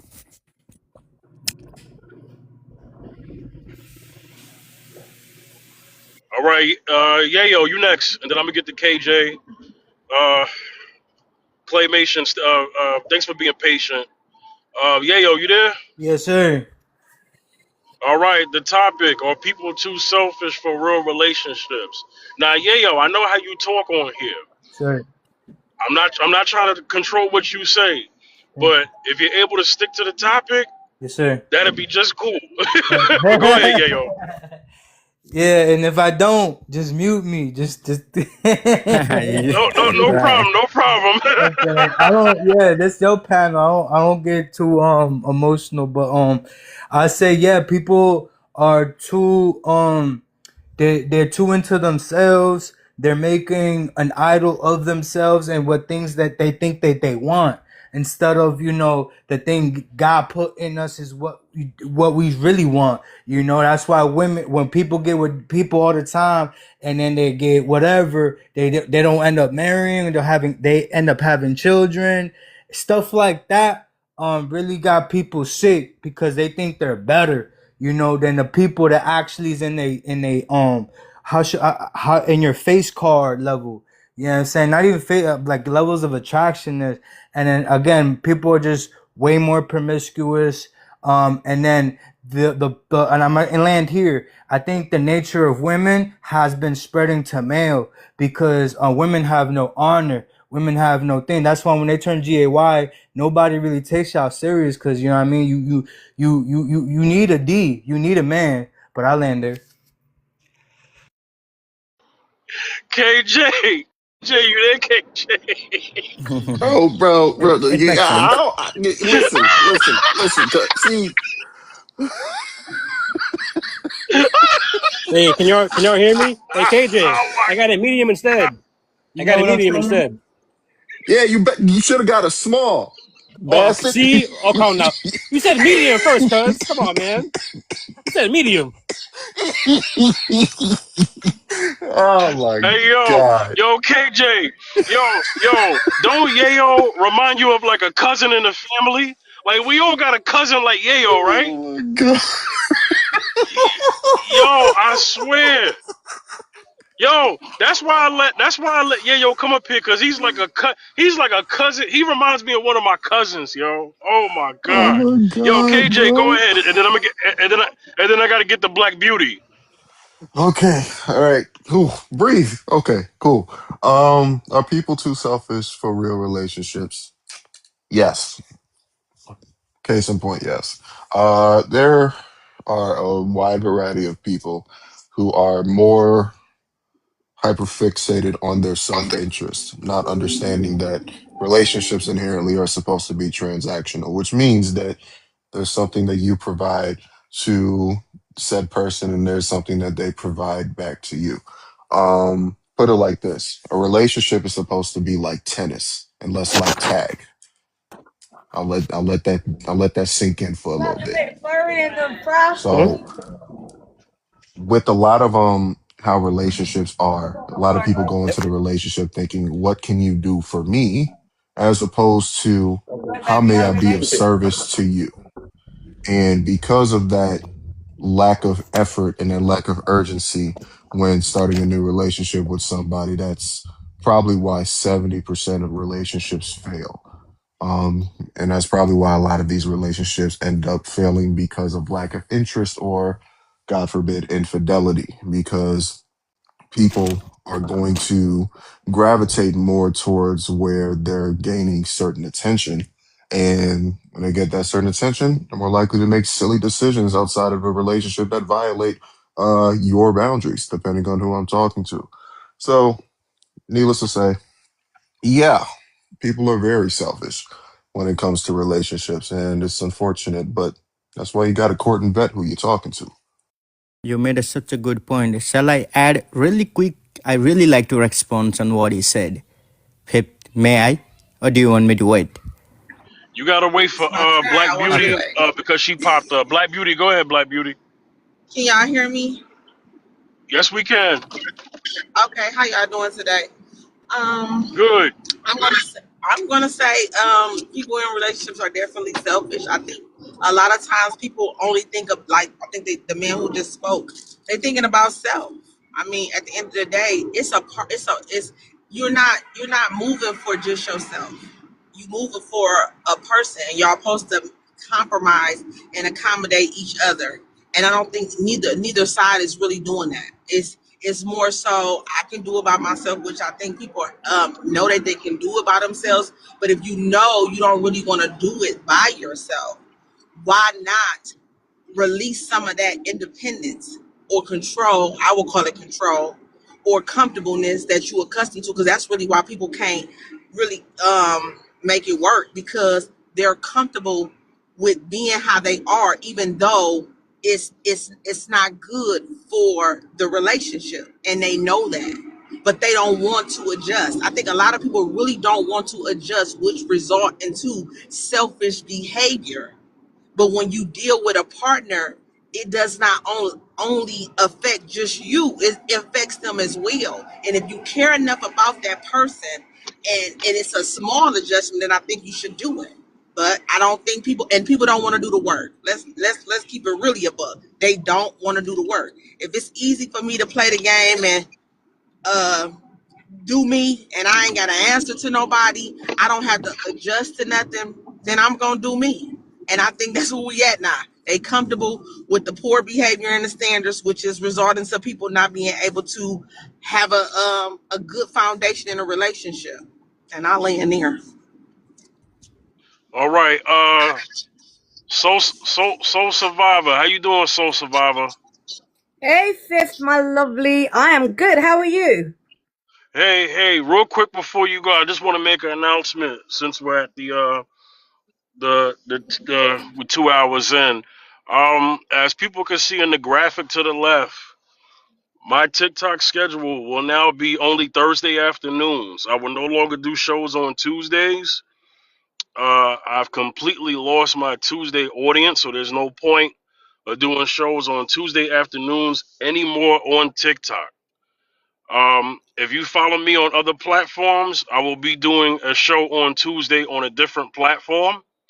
I will announce that pretty soon. I will be doing a live afternoon show, talk radio style, on a different platform for Tuesday. So, but on Thursdays on TikTok, I know I do content creation on other platforms as well, different days. But on TikTok, I'll only be doing TikTok lives every Thursday, same time, 1 p.m. Eastern time, 12 Central. All right, so the question: are people too selfish for real relationships? Go ahead. Okay, look, I think it's quite a generalized kind of question because people are different. Everybody is an individual and everybody is different, right? So, yes, you're going to find people that are selfish, I believe, for relationships. And then you're going to find people that are actually quite giving and have commitment in a relationship where they learn to compromise, right? So I think it's difficult to say yes or no. I think you're going to find yeses and I think you're going to find no's. But I think the reason for people being selfish, and I think Black Beauty said it beautifully actually, and I agree with a lot of what she said, was like, look, at the end of the day, I'll be honest with you, when you, especially for people that have gone through like trauma, relationship trauma, bad experiences in the past and that, they're going to be more guarded, right? And they're probably not going to want to give themselves too much into a relationship, and they become a mindset of people that are like, well, you know, this is me, this is who I am, either you like me or you don't, right? And people can turn to that level of mentality if they've gone through certain levels of trauma in past relationships. So I think a lot of people that do become quite selfish can have mindsets like those, yeah? And I've seen it for myself. I talk from experience because I'm not going to lie. I was probably one of those a while ago. I'm not like that anymore though. But you do feel that way, that look, I gave so much previously. I was that person that was compromising and not selfish, and I gave. And then, you know, it didn't end well. So you do get a little bit guarded and you can have a mindset like I just said. And I think the other thing as well, which Black Beauty touched on, which I also think is, you in a relationship, sometimes you do become comfortable, right? You do become kind of lazy, I would say. And that can also force you to be like, you know, whatever, you know, I can be me. It doesn't matter. You know, and then you allow those kind of behaviors. Partners allow each other to behave in that selfish manner. So that, you know, that taking it down the relationship, further into the relationship, I do believe that people can get very, very, very comfortable and very laid back about things. And then therefore, you know, they become kind of selfish about, well, this is how it is. You know, this is who I am. I don't need to compromise. I don't need to do that. We've been together so long. Does it matter? You know, and all these things crop up as well. But like I said, I think there are people in the world as well that that don't be selfish, that are still ready to jump in and try. Like I said, I was that person some time ago, but you know what? That's not who I really am as a person. I can hold that facade for some time while I'm going through the trauma and healing my own self. But I'm back to me now. I'm back to who I am as a person individually, who I really am deep down. And I would happily go into something and do the giving, do the compromising, not be all about me, because when you start being all about me, that's not a relationship, because then that's two completely different people. When two people come together, there is very little scope to be selfish. You've got to be able to compromise. Otherwise, it's not really going to go very well, and it's not going to go very far. So yeah, I think you find both people, both types of people. And it depends. I think life experience does dictate sometimes how you become, whether you become that selfish person or whether you stick to maybe how you originally were, which is like what I'm talking about with myself. And you go back to your roots and you're like, you know what? I can't do that. That's just not who I am. And I would actually feel guilty, to be honest. I would, Okay. if I met the right person, and I wasn't who I really am, I would actually feel quite guilty about that. But that's just how I am as a person. Do you know what I mean? I would feel bad. So Uh, that I'll land there if that's okay. And if that makes sense. Does that make sense to you it guys? does make sense, but I have something very important message to share to you guys because I want to go deeper in this conversation. I really want to go deeper in this conversation. And so you, as you rightfully said, I do agree with you up to some extent, but up to some extent, I have my reservation. Human wants are unlimited in nature. The more we have, the more we want. And we ended up getting nothing because we react with the things that are not in our control. We all can become selfish in a relationship at times, especially when things do not happen the way we expect or want them to happen. When our feelings, expectations, or desires are not fulfilled, we may react emotionally and focus more on our own needs rather than understanding our partner's point of perspective. So this doesn't always mean someone is a bad person. It's simply part of human nature because our nature is we are born with so much of selfishness. I'll definitely say this. However, healthy relationship, as you rightfully said, requires balance, understanding, compromise, common ground, and communication from both sides so that selfishness does not harm bond between two people. But naturally, by our birth itself, we are born so selfish. People are always selfish in a relationship, no matter how nice, how lovely they are. From one way to other, they always wants to have a power, a little bit of power dynamics to control another person. So we all are selfish, but people, those who are really aware of their emotions, they try to put ample time to find a common ground to keep that relationship for a long run. But again, as I said, there will be always a hierarchy in a relationship in terms of power. I would like to land my plan here. Thank you. I just wanted to say to KJ, I went back in line and got a small fry. Thank you. We love that for You you. about to piss me off. So I You just got wanted an to extra say, small fry on top of the medium fry? Nah, You should have just got a I got rid large. of the medium. I threw it away, my guy, and got a small instead. why you let him do that? So you just wasted money instead of just getting the refills. Oh my You wasted it days. You because had one job. okay, I did want to say that I do think. Can y'all hear me? I don't know. My box might be Turn your tripping. mic up. Your mic is very low. What about now? Get closer to the whatever you got to get closer to. What about now? Thank you. I'm trying to use my earphones, but anyway, I want to say that I do think people should have a lot of conditions in their dating phase so their marriage can be unconditional. And I do think sometimes that those conditions can seem selfish because people call it like standards or boundaries and whatnot. But I do think it's bad for what's happening now is people just get with each other all willy-nilly and then they want to have all these expectations, requirements, standards, planning after the fact. It's like Like, no, you should be such a you should stand 10 toes down on what your future is going to look like now, so you can again get with a person who can build towards that $200,000, so y'all can finally have children, or know that we're not gonna have kids if we don't make this. So it's like it is whatever. But I just kind of think we invite so many unnecessary conflicts into our relationships because we're trying to be so nice in the beginning. We're trying to be liked in the beginning. And then when we got these people in our grasp, when we're comfortable, now all of these standards and all of these expectations come out. The money is a materialistic things, and if money has become a problem in a relationship, then both partners have to figure out. But the selfishness is not only about the money. Selfish is about how two partner communicate and resettle the problem if they arose. Is the basically the point that I would like to focus in this conversation. Yeah, money can be a problem, but if a materialistic things has been a problem in a relationship, then both partner has to put equal effort to get it through that.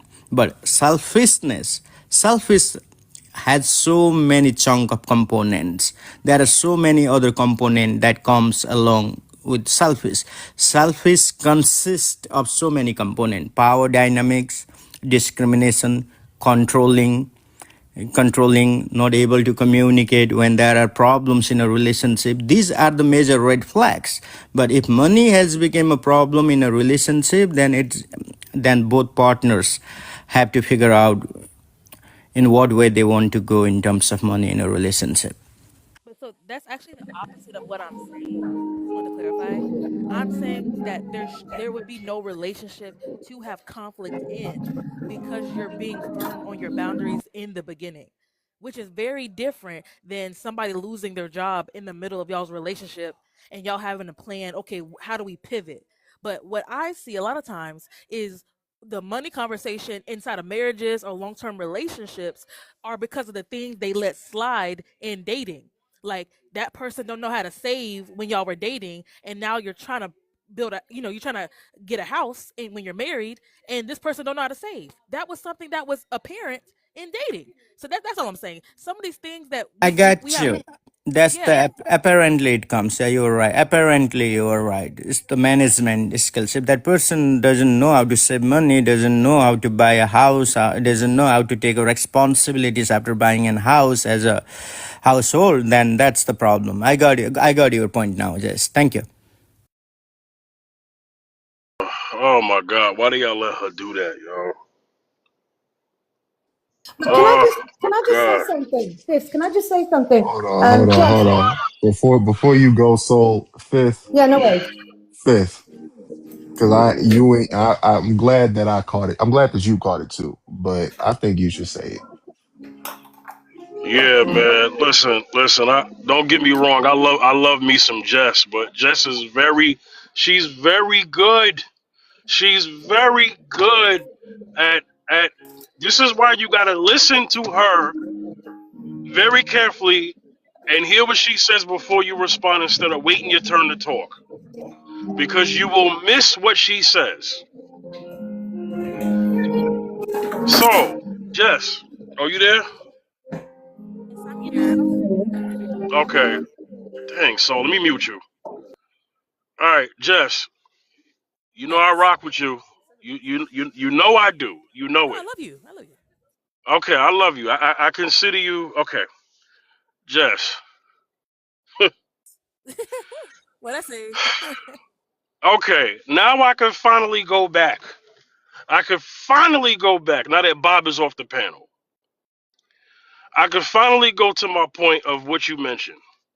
You said that in Charlotte, North Carolina, that you need a salary, and I know you're not just putting it all on a man. You said just total, right?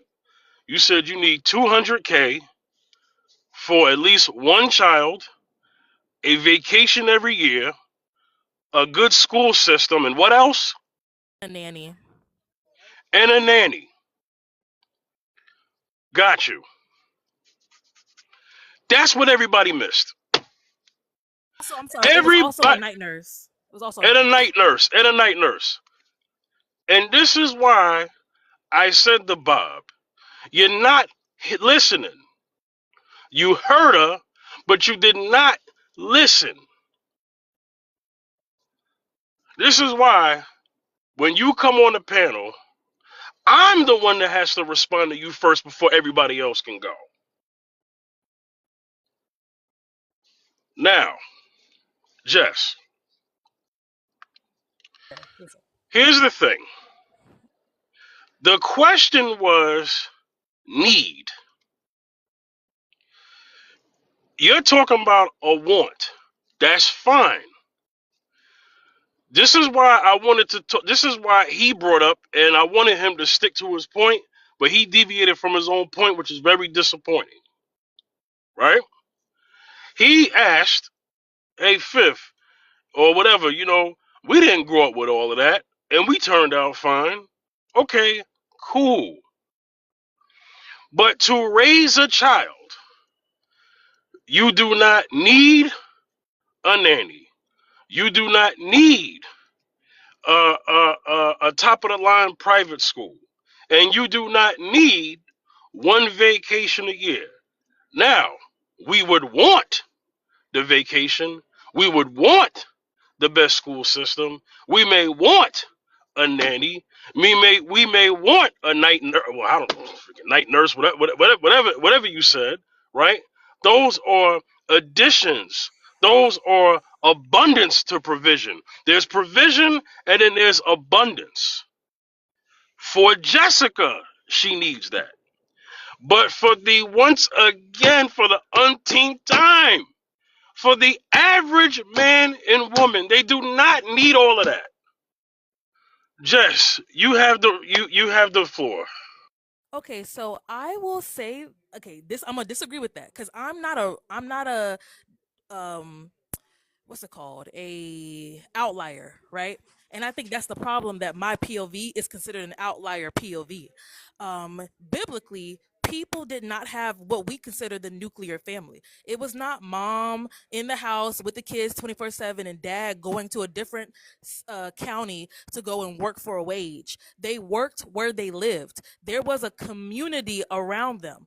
We are missing that community aspect of parenting, and I do believe that's why a lot of people one, are depressed when they become parents, specifically women, but two, they don't have the tools to steward over a child's behavior problems because they don't have the community looking after the child. It's always just on the mom or just on the dad, when we all know both people generally have to work to survive in this economy. So a lot of children are left to be victims of their social media devices. They're left to be victims to their friend groups. The school is allowed to quote unquote raise them because we don't have what we should have, which is biblically a multi-generational community of people. So the nanny to me is imperative, because instead of me being a part of a society in a country that prioritizes the health of children, we prioritize the health of our businesses and profit. So now I have to pay for the community that I should already just have naturally in my God-given essence as a human being. And so that's why I don't think people think about what the child needs. They think, oh well, you had oodles and noodles, you were able to go to school, you had to do hand-me-downs, but you had clothes, but they got picked on because the clothes smell bad. Or those kids now have different health issues because they have all of that toxic red dye in them from all that Kool-Aid they were drinking because parents couldn't afford regular natural fruit juices. That's what I'm saying. Just because children survived the chaos doesn't mean that we should say, oh well, we should just allow kids to do whatever, allow parents to do whatever. I think we should raise our bar. Children are privileges, they're not rights. And I think when people say, well, you can survive, you're treating children like a right when they really are privileges. Only a certain amount of people should be having children. Yes, the kids, children are the vibrant pulse of the country. They needs to be taken care. care the way Okay. this we want them to, because they are the vibrant pulse of the country. A country without your children is not a country. They are the vibrant pulse of the country. They are the future of the country, so they need to be taken care properly, physically, mentally, socially, emotionally, and intellectually, and physiologically. And I absolutely yes, agree with that standing. However, if you're going to argue the economics of the issue, you would also have to understand that first and foremost, the vast majority of parents do not have that level of funding to be able to afford a nanny, one vacation per year, et cetera, et cetera. And these things, this is the point that's being made, right? If these things can go, if people can go without those particular things, then that demonstrates that it's not a necessity, it's a privilege. Having somebody else care for your child for while you go out and make the money, that's a privilege. And I would argue that that's not even a good privilege to have, quote unquote, because the bonding time should be imperative between the parent and the child, not the child and the nanny. The nanny isn't the one that birthed the kid, you did. The nanny isn't the one that the butler isn't the one that ejaculated the kid. The dad did. That's it. That's y'all kid. Y'all gotta build that emotional attachment with them. You're not really gonna have much legroom to build that emotional attachment to them if they're always under somebody else's care and tutelage. And as they get older, they're not gonna be able to say, hey, my success is attributed to the parents, right, that raised me because you didn't raise them. The nannies did, the butlers did. They did that. You were just the ones that was bringing home the money so that you can fund them raising your kid. Now imagine if you didn't have the money. Now the responsibility is on you and you don't even know where to start because you don't even know the basics that your child needs. Every child is entitled to a loving, nurturing, and disciplined environment. But how are you going to be able to provide that for them if you're only looking at it from a financial standpoint? Now, this is also the point that you brought up when you're talking about the biblical days. Nowhere in scripture does it say that that is what a child is supposed to get. The difference is that that's how it was culturally when the Bible was written and what it was talking about during that time period. And even then, the vast majority, and I mean vast majority of people that were living in those civilizations could not afford what you're saying should be provided to everybody. The vast majority of these people could only afford to have one kid. And if they could only afford to have one kid, what makes you think that they can afford a caregiver on a day-to-day basis? And they didn't even have the assets to reallocate to that individual. So that's not how that works. I'm just gonna keep it a beam. But I land. Okay, so I don't know why y'all are reaching so bad. And it actually pains me that anybody would say having a community around you and your children is a privilege. That's why our minds, this industrial complex, this capitalism mindset that we all were born into, we think that it's a privilege to have somebody help you with your children. But that's not the point. The point is to have a community. And so, again, biblically, it was the entire family. Biblically, you didn't live in a different state from your parents, from your grandparents, from the extended family. You had that. We see it all the time when Lydia was baptized. Lydia came to Paul and to Luke with her entire household. It was everybody. They rode as a group. And so, this idea, again, that it was the culture and it wasn't what God wanted for people, I would say that's not true. Because the households, I mean, we can see how the households of Mary and Joseph, Jesus was gone for, I think, 2 days because Mary was rolling deep with about 15 to 20 other people. They didn't even know what Jesus was because there was so many people around them when they were traveling, because it was supposed to be a community of people who consisted of the family, who consisted of the household. And all I'm saying is we need to get back to that. And so sometimes people have to outsource the community that was taken from them based on this capitalistic system. But we shouldn't just assume that, okay, now we should be a capitalistic system because, oh, really?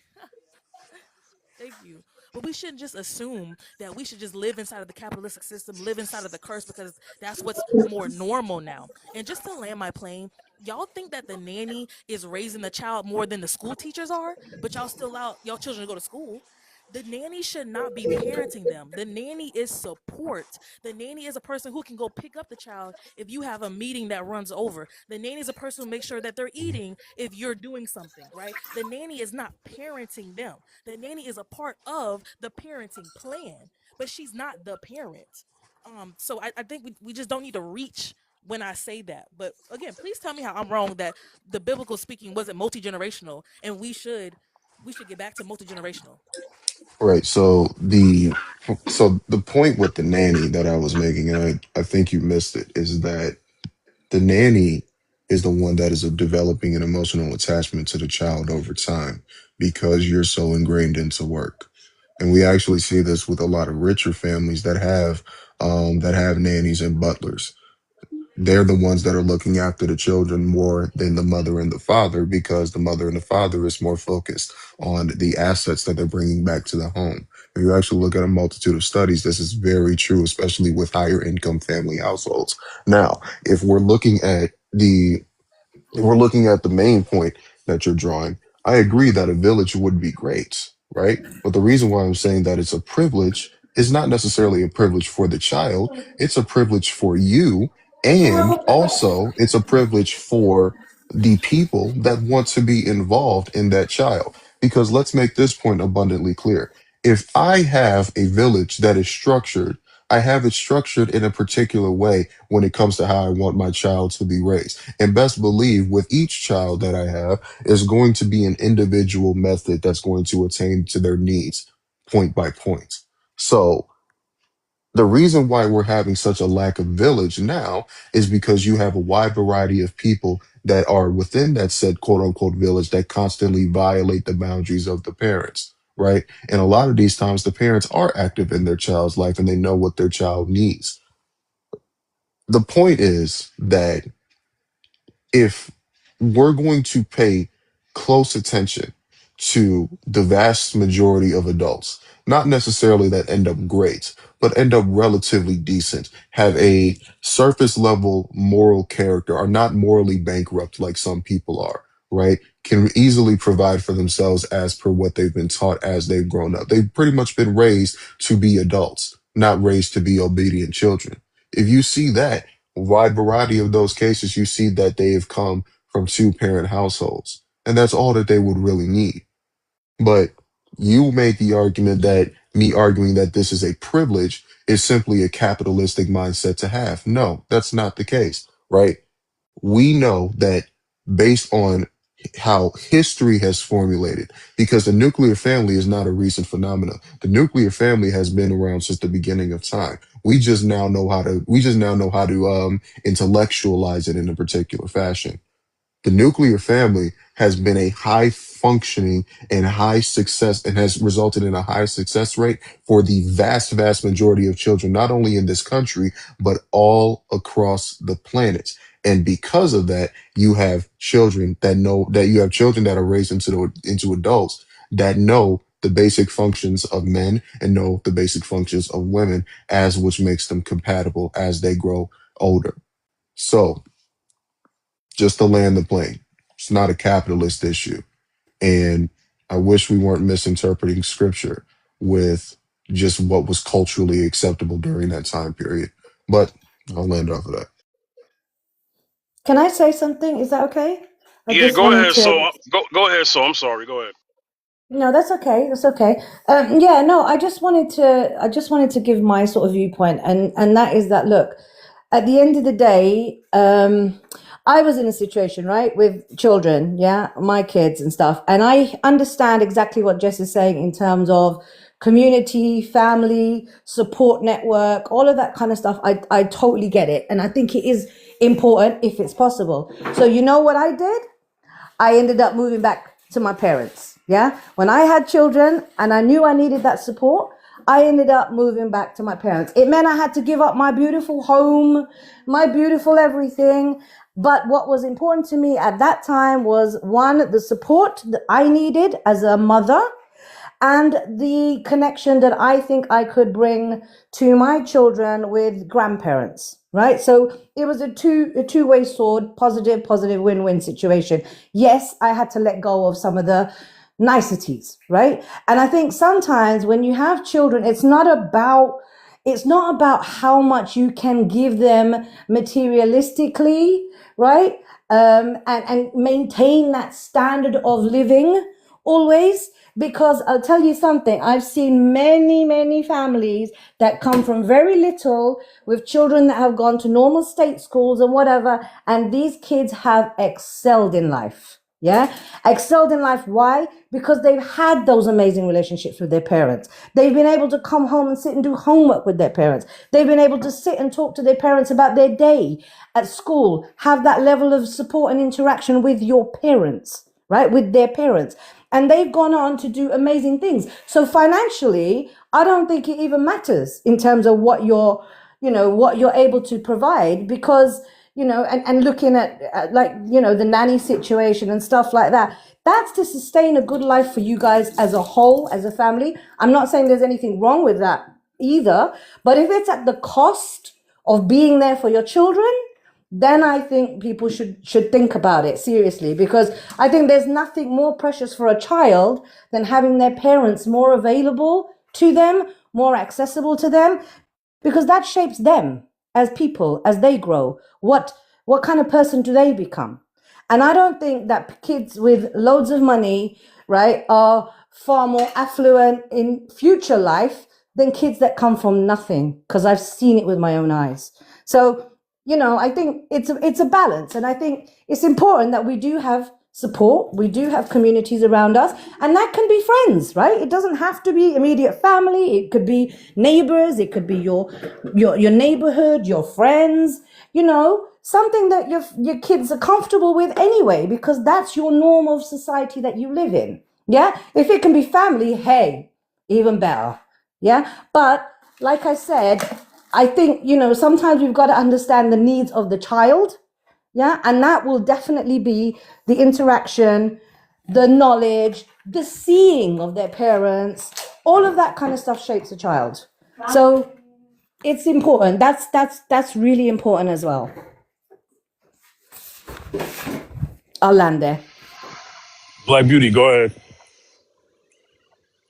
Can you hear me? Okay. I came back in on the like split tail end. I grasped a little bit of what everyone was talking about, but not can somebody give me like a simple summary of it? As far as like, was it more about the nanny and the outcome of people who are more privileged than the people that are as far as how the outcome of the child? Is that in that area? So, Beauty, my bad, real quick, Jess. Beauty, I was basically explaining the difference between provision and abundance on top of that provision that Jess wants for herself, which is fine. The only thing is that if other people don't have it, and then we say they shouldn't reproduce, then that's projecting. So she may need an income of more of 200K plus. But if other people don't have the 200K plus on Charlotte, we shouldn't tell them they can't have kids. Yeah, I think that's very. I think. Okay. Okay. So I got a little bit of understanding. I think that's kind of wrong, because I think the young lady who was just speaking, Miss Souls, she's absolutely right.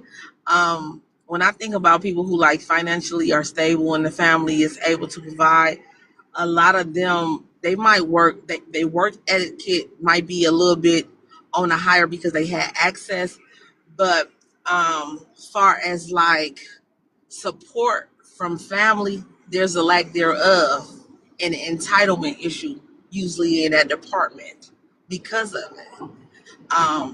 A lot of times, character and support is definitely needed to excel. I think it's a necessity. I think so. Some people are self-driven and find ways to anchor out to be better, but and to flourish in whatever profession they go in.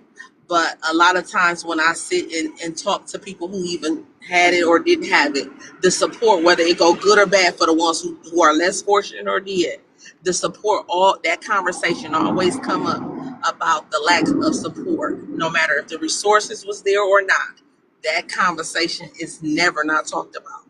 And I do believe having a more involved parent is necessary. You know what I'm saying? It's very much so necessary. So I wouldn't tell nobody who ain't got no money. And we can't really guarantee that. We love to give out numbers. We love to say, oh, if they had a 2-parent household, and you will still find the flip side of the coin of somebody saying, well, I had a 2-parent household and it didn't go well. So that's not a guarantee. And I wish people stop living like is it slimmer? Maybe so, depending on what you're judging by. That's what makes a difference. If we're not judging by the same area of the trauma or different trauma, you don't know which one is really even. It might be the same. But when you look at it far as you being better and being privileged or having more abundance or whatever, you look at it that you are in the space of being able to procreate and financially, but mentally you ain't there. So if that's what I'm taking out the conversation, I think that's kind of wrong to think that way. That's just me. All right, just can respond. So what I wanted to say was I do think we're reaching. I'm not saying everybody has to have a nanny. What I'm saying is that everybody should have community. Okay. I don't necessarily think that I have the community that would be good enough for a child. I Some people are going to have to outsource that. Some people are going to have to pay for that community. So if you have a bunch of nieces and nephews and aunties and cousins who could be the village around your child, then that's great, right? You don't have to outsource it and pay for a nanny. But a lot of people don't have that. They're gonna have to outsource it. So that's why I'm bringing that up, because when people hear nanny, they think, oh, this parent doesn't love this child. This parent wants to care more about the bag than they care about raising their family. But you're assuming that, right? Because that's not what I said. I didn't say the nanny should take the place of the parent. I said the nanny is the village, and we all know that concept. So I don't know why people are saying that I'm wrong about having a village for the kids. Okay.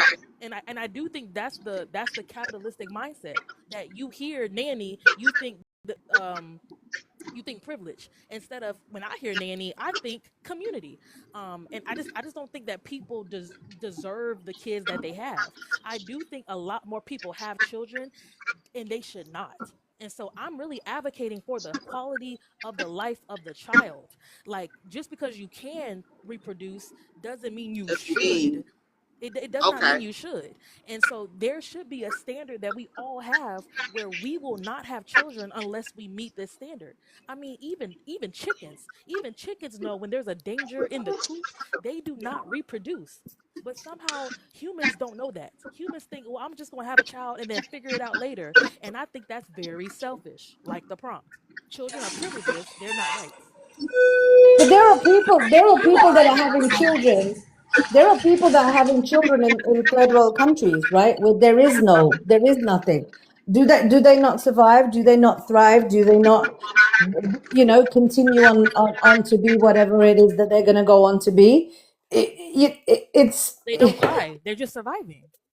no, but whether they look, I mean, that's yeah, right. I mean, look, at the end of the day, whatever they're doing in their means and capacity is good enough for them. They live in a society perhaps where they are a little bit more underprivileged and don't have the kind of access to stuff that we have, but they seem happy. They seem fine. So I know that. I think it's just got to be taken in perspective, because if you just look around, look in the rest of the world, there are people that have children that can't afford it, but they want to have a child, and they nurture that child in the best means that they can. And generally speaking, if they've got that love and that care and that, from parents, they're going to thrive. Doesn't mean that they might not, have a CEO post in a multinational company, but whatever they're doing, they're going to be happy. But I'm not talking about having the newest iPhone, right? That's not what I'm saying. The people in third world countries usually have community. They usually are coming together. Grandmama's there. Like they have aunts and uncles all living together. Nobody's having to go to a different county to work for a wage. They usually work where they live most of the time because of a lack of transportation. But that's what I'm talking about. These third world countries actually do more of what I'm saying that we don't do in America when we think of this capitalism. We think, oh, I need to make the biggest bag so I can have a big house and it's me, me, me, me, me. And I'm saying that's the wrong mentality to have when you're having children. What's the quality of life they should have that would give them the best chance at life and thriving? And obviously these third world countries, these people are probably making a lot more food in their house. Again, I'm saying 200,000 in America. I can't speak for Brazil, right? I'm saying in Charlotte, you need to make $200,000. But also what I'm saying is, people will make $50,000 and then they will be feeding toxic poison to their children. Those people in Brazil who are living in the I guess the more lower income parts of Brazil, they're probably cooking their food. They're probably farmers. They're probably getting eggs from natural places. We don't do that. So I do think that those children are not being pumped with toxins. They're not on their phones all the time on TikTok. They actually have love and community, and they're actually doing much better in many different spaces than what we're doing.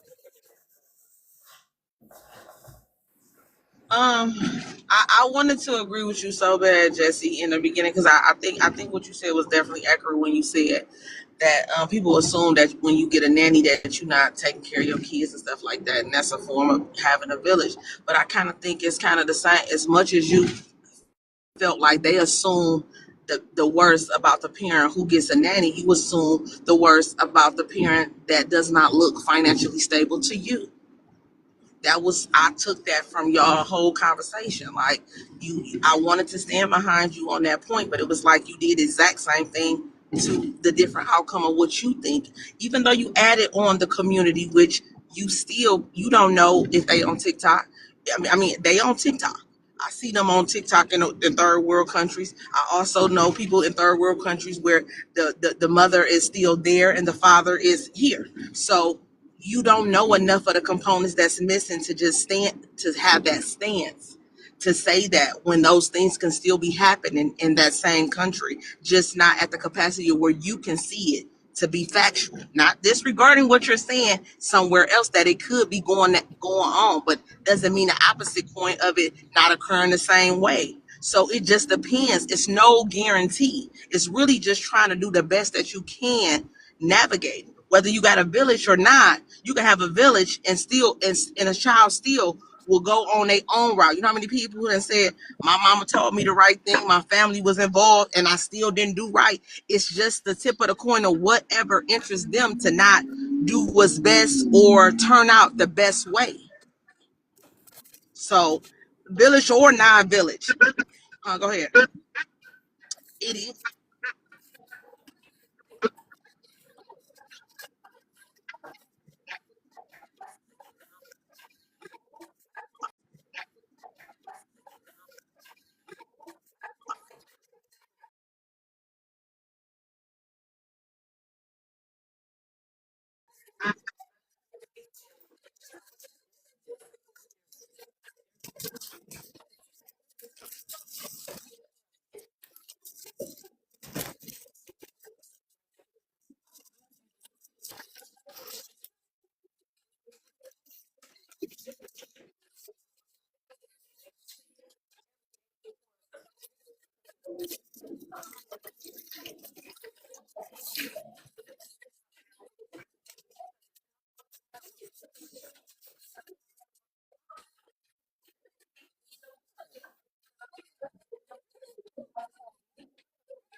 Mm-hmm. I'm agree with you.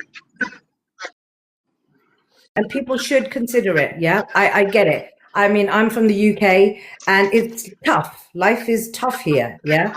Having children costs money.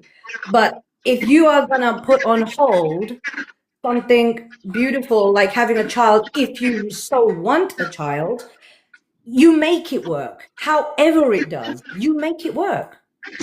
But you wouldn't put off having a child if you so wanted one because you're, financially, God knows what could happen in the future. You may win the lottery and then, do you know what I'm saying? And there is a God. He's always going to provide regardless. So have faith. Do, make sure that you're mentally stable is what I would say. Make sure you're mentally stable. You're mentally stable. You have a good relationship with your partner because these are the things that will carry you because you work together and you make it work.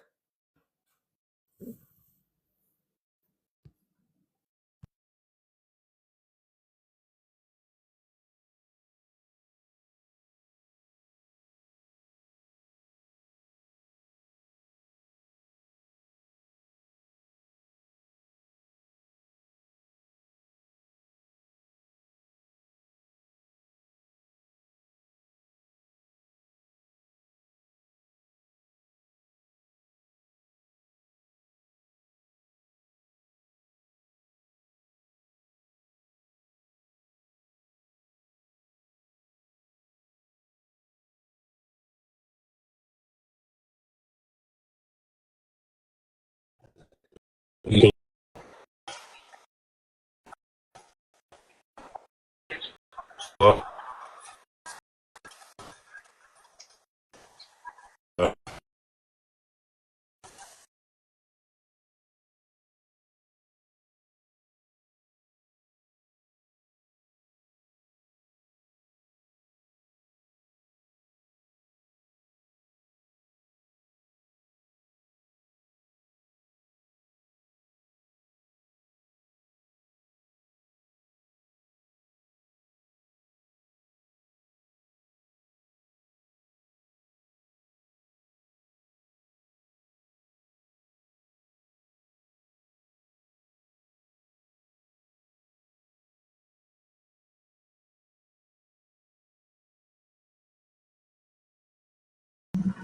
hey, can you hear me? Yeah, we can hear you now, Faith. Okay. Yeah, I went through a tunnel. Um, okay. Girl, you Yeah, gotta. yeah. Hey, Kay. I'm proud of you. Yeah. Oh, oh, oh, oh. Casey!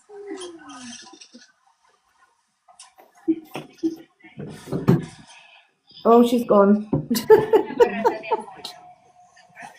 Where'd she You go? know, yeah, I probably having my audio had cut out like real bad. I couldn't talk. I couldn't even hear y'all. Are you Y'all can driving, still hear Faith? me, right? Yeah, are you driving? I'm at my job, but I was on a train, so Oh, okay, got it. but yeah, let me let Kay back up. Oh, I'm sorry. That was a mistake. That was Hey, actually didn't Kay, work. Yes. Kay, Hello, you got to make everybody. it, Hey, Casey, Kay, my love. Kay, you got to make it quick because I got to clock in for work. Go ahead. What I'm doing? No, I'm about to go. I got to clock in for work. So Okay. if you got a thought, you go first, okay? Because I got to end the show. Okay. What's the wait? I can't see. Can you just read it quick? I can't see. Are people too selfish for real relationships? Yeah. Some people could be selfish. I think sometimes people, it depends on the person you're with. Or it depends on you. You know. Um, Sometimes for me, selfish could mean many different things. Sometimes selfish could be thinking about yourself and putting yourself first. In some cases nothing is wrong with that because in order for you to be good, you have to for you to take care of people, you have to be good too. You have to take care of yourself. in certain ways. But when it comes to a family dynamic, I totally feel it's different. You shouldn't be selfish. Um, the family supposed to come first, the man ahead, the kids, you know. I think when it's a family dynamic, it should be everybody thinking about each other. That's my take. All right. Final thought. Next person. So if you got a final point, you can go. Final point, final point. I think I will land with, look, I think life is, it's never easy, right? And there are a number of reasons, a number of things that can make you turn kind of selfish. But I think what Casey said, I 100% agree with that. Look, at the end of the day, if you're doing this as a unit, if you're doing this as a couple, then selfishness needs to go out the window, because that will only take you so far. It's important that you don't just consider yourself, because you are no longer a you are now a we. And when you become a we, that means you learn to compromise with each other to make it work and look after one another. So look after one another, guys. All right, Jess, you there? Jess, can you hear me? Yeah, I can. But you can Let keep me going. get your final thought, okay? Yeah, thank you so much for having this panel. I just want to say people are definitely selfish when it comes to relationships. They're definitely selfish when it comes to children. And Jess, we we should can't hear you, my love. Okay, I'm saying people are That's selfish when it comes to relationships. They're selfish when it comes to children. Children are privileges, they're not rights. And a lot of people have them and they should not. And that is my final point. All right, Black Beauty, you there? You there, Black Beauty? I need to get her final thought because she must be doing something. Black Beauty, if you hear me, chime in at any time. Ladies and gentlemen, like I said earlier, I will no longer go live on Tuesdays on TikTok. I will be only doing TikTok lives Thursday afternoons. If you follow me on other platforms, you know that Monday I go live on YouTube, 5th at night, every Monday, 8 p.m. Eastern Time, 7 Central. Tuesday, I will be doing a talk show on a different platform, and I will make that announcement pretty soon. But due to Tuesday's lack of engagement on Tuesday on TikTok, I will no longer do a TikTok on Tuesday. It just doesn't serve the purpose anymore, okay? So, but yeah, every Okay. Thursday, 1 p.m. Eastern Time, 12 Central, that doesn't change for Thursday, TikTok Live, all right? Make sure y'all check me out on everything else I do. Mrs. Z and Fifth podcast every Thursday. Fifth at night on YouTube. Every Monday, 8 p.m. Eastern Time, 7 Central. New ventures coming out pretty soon, and I'll let those announcements come out when they're ready, okay? All right. I don't have a final thought because I don't have the time. But hey, Okay.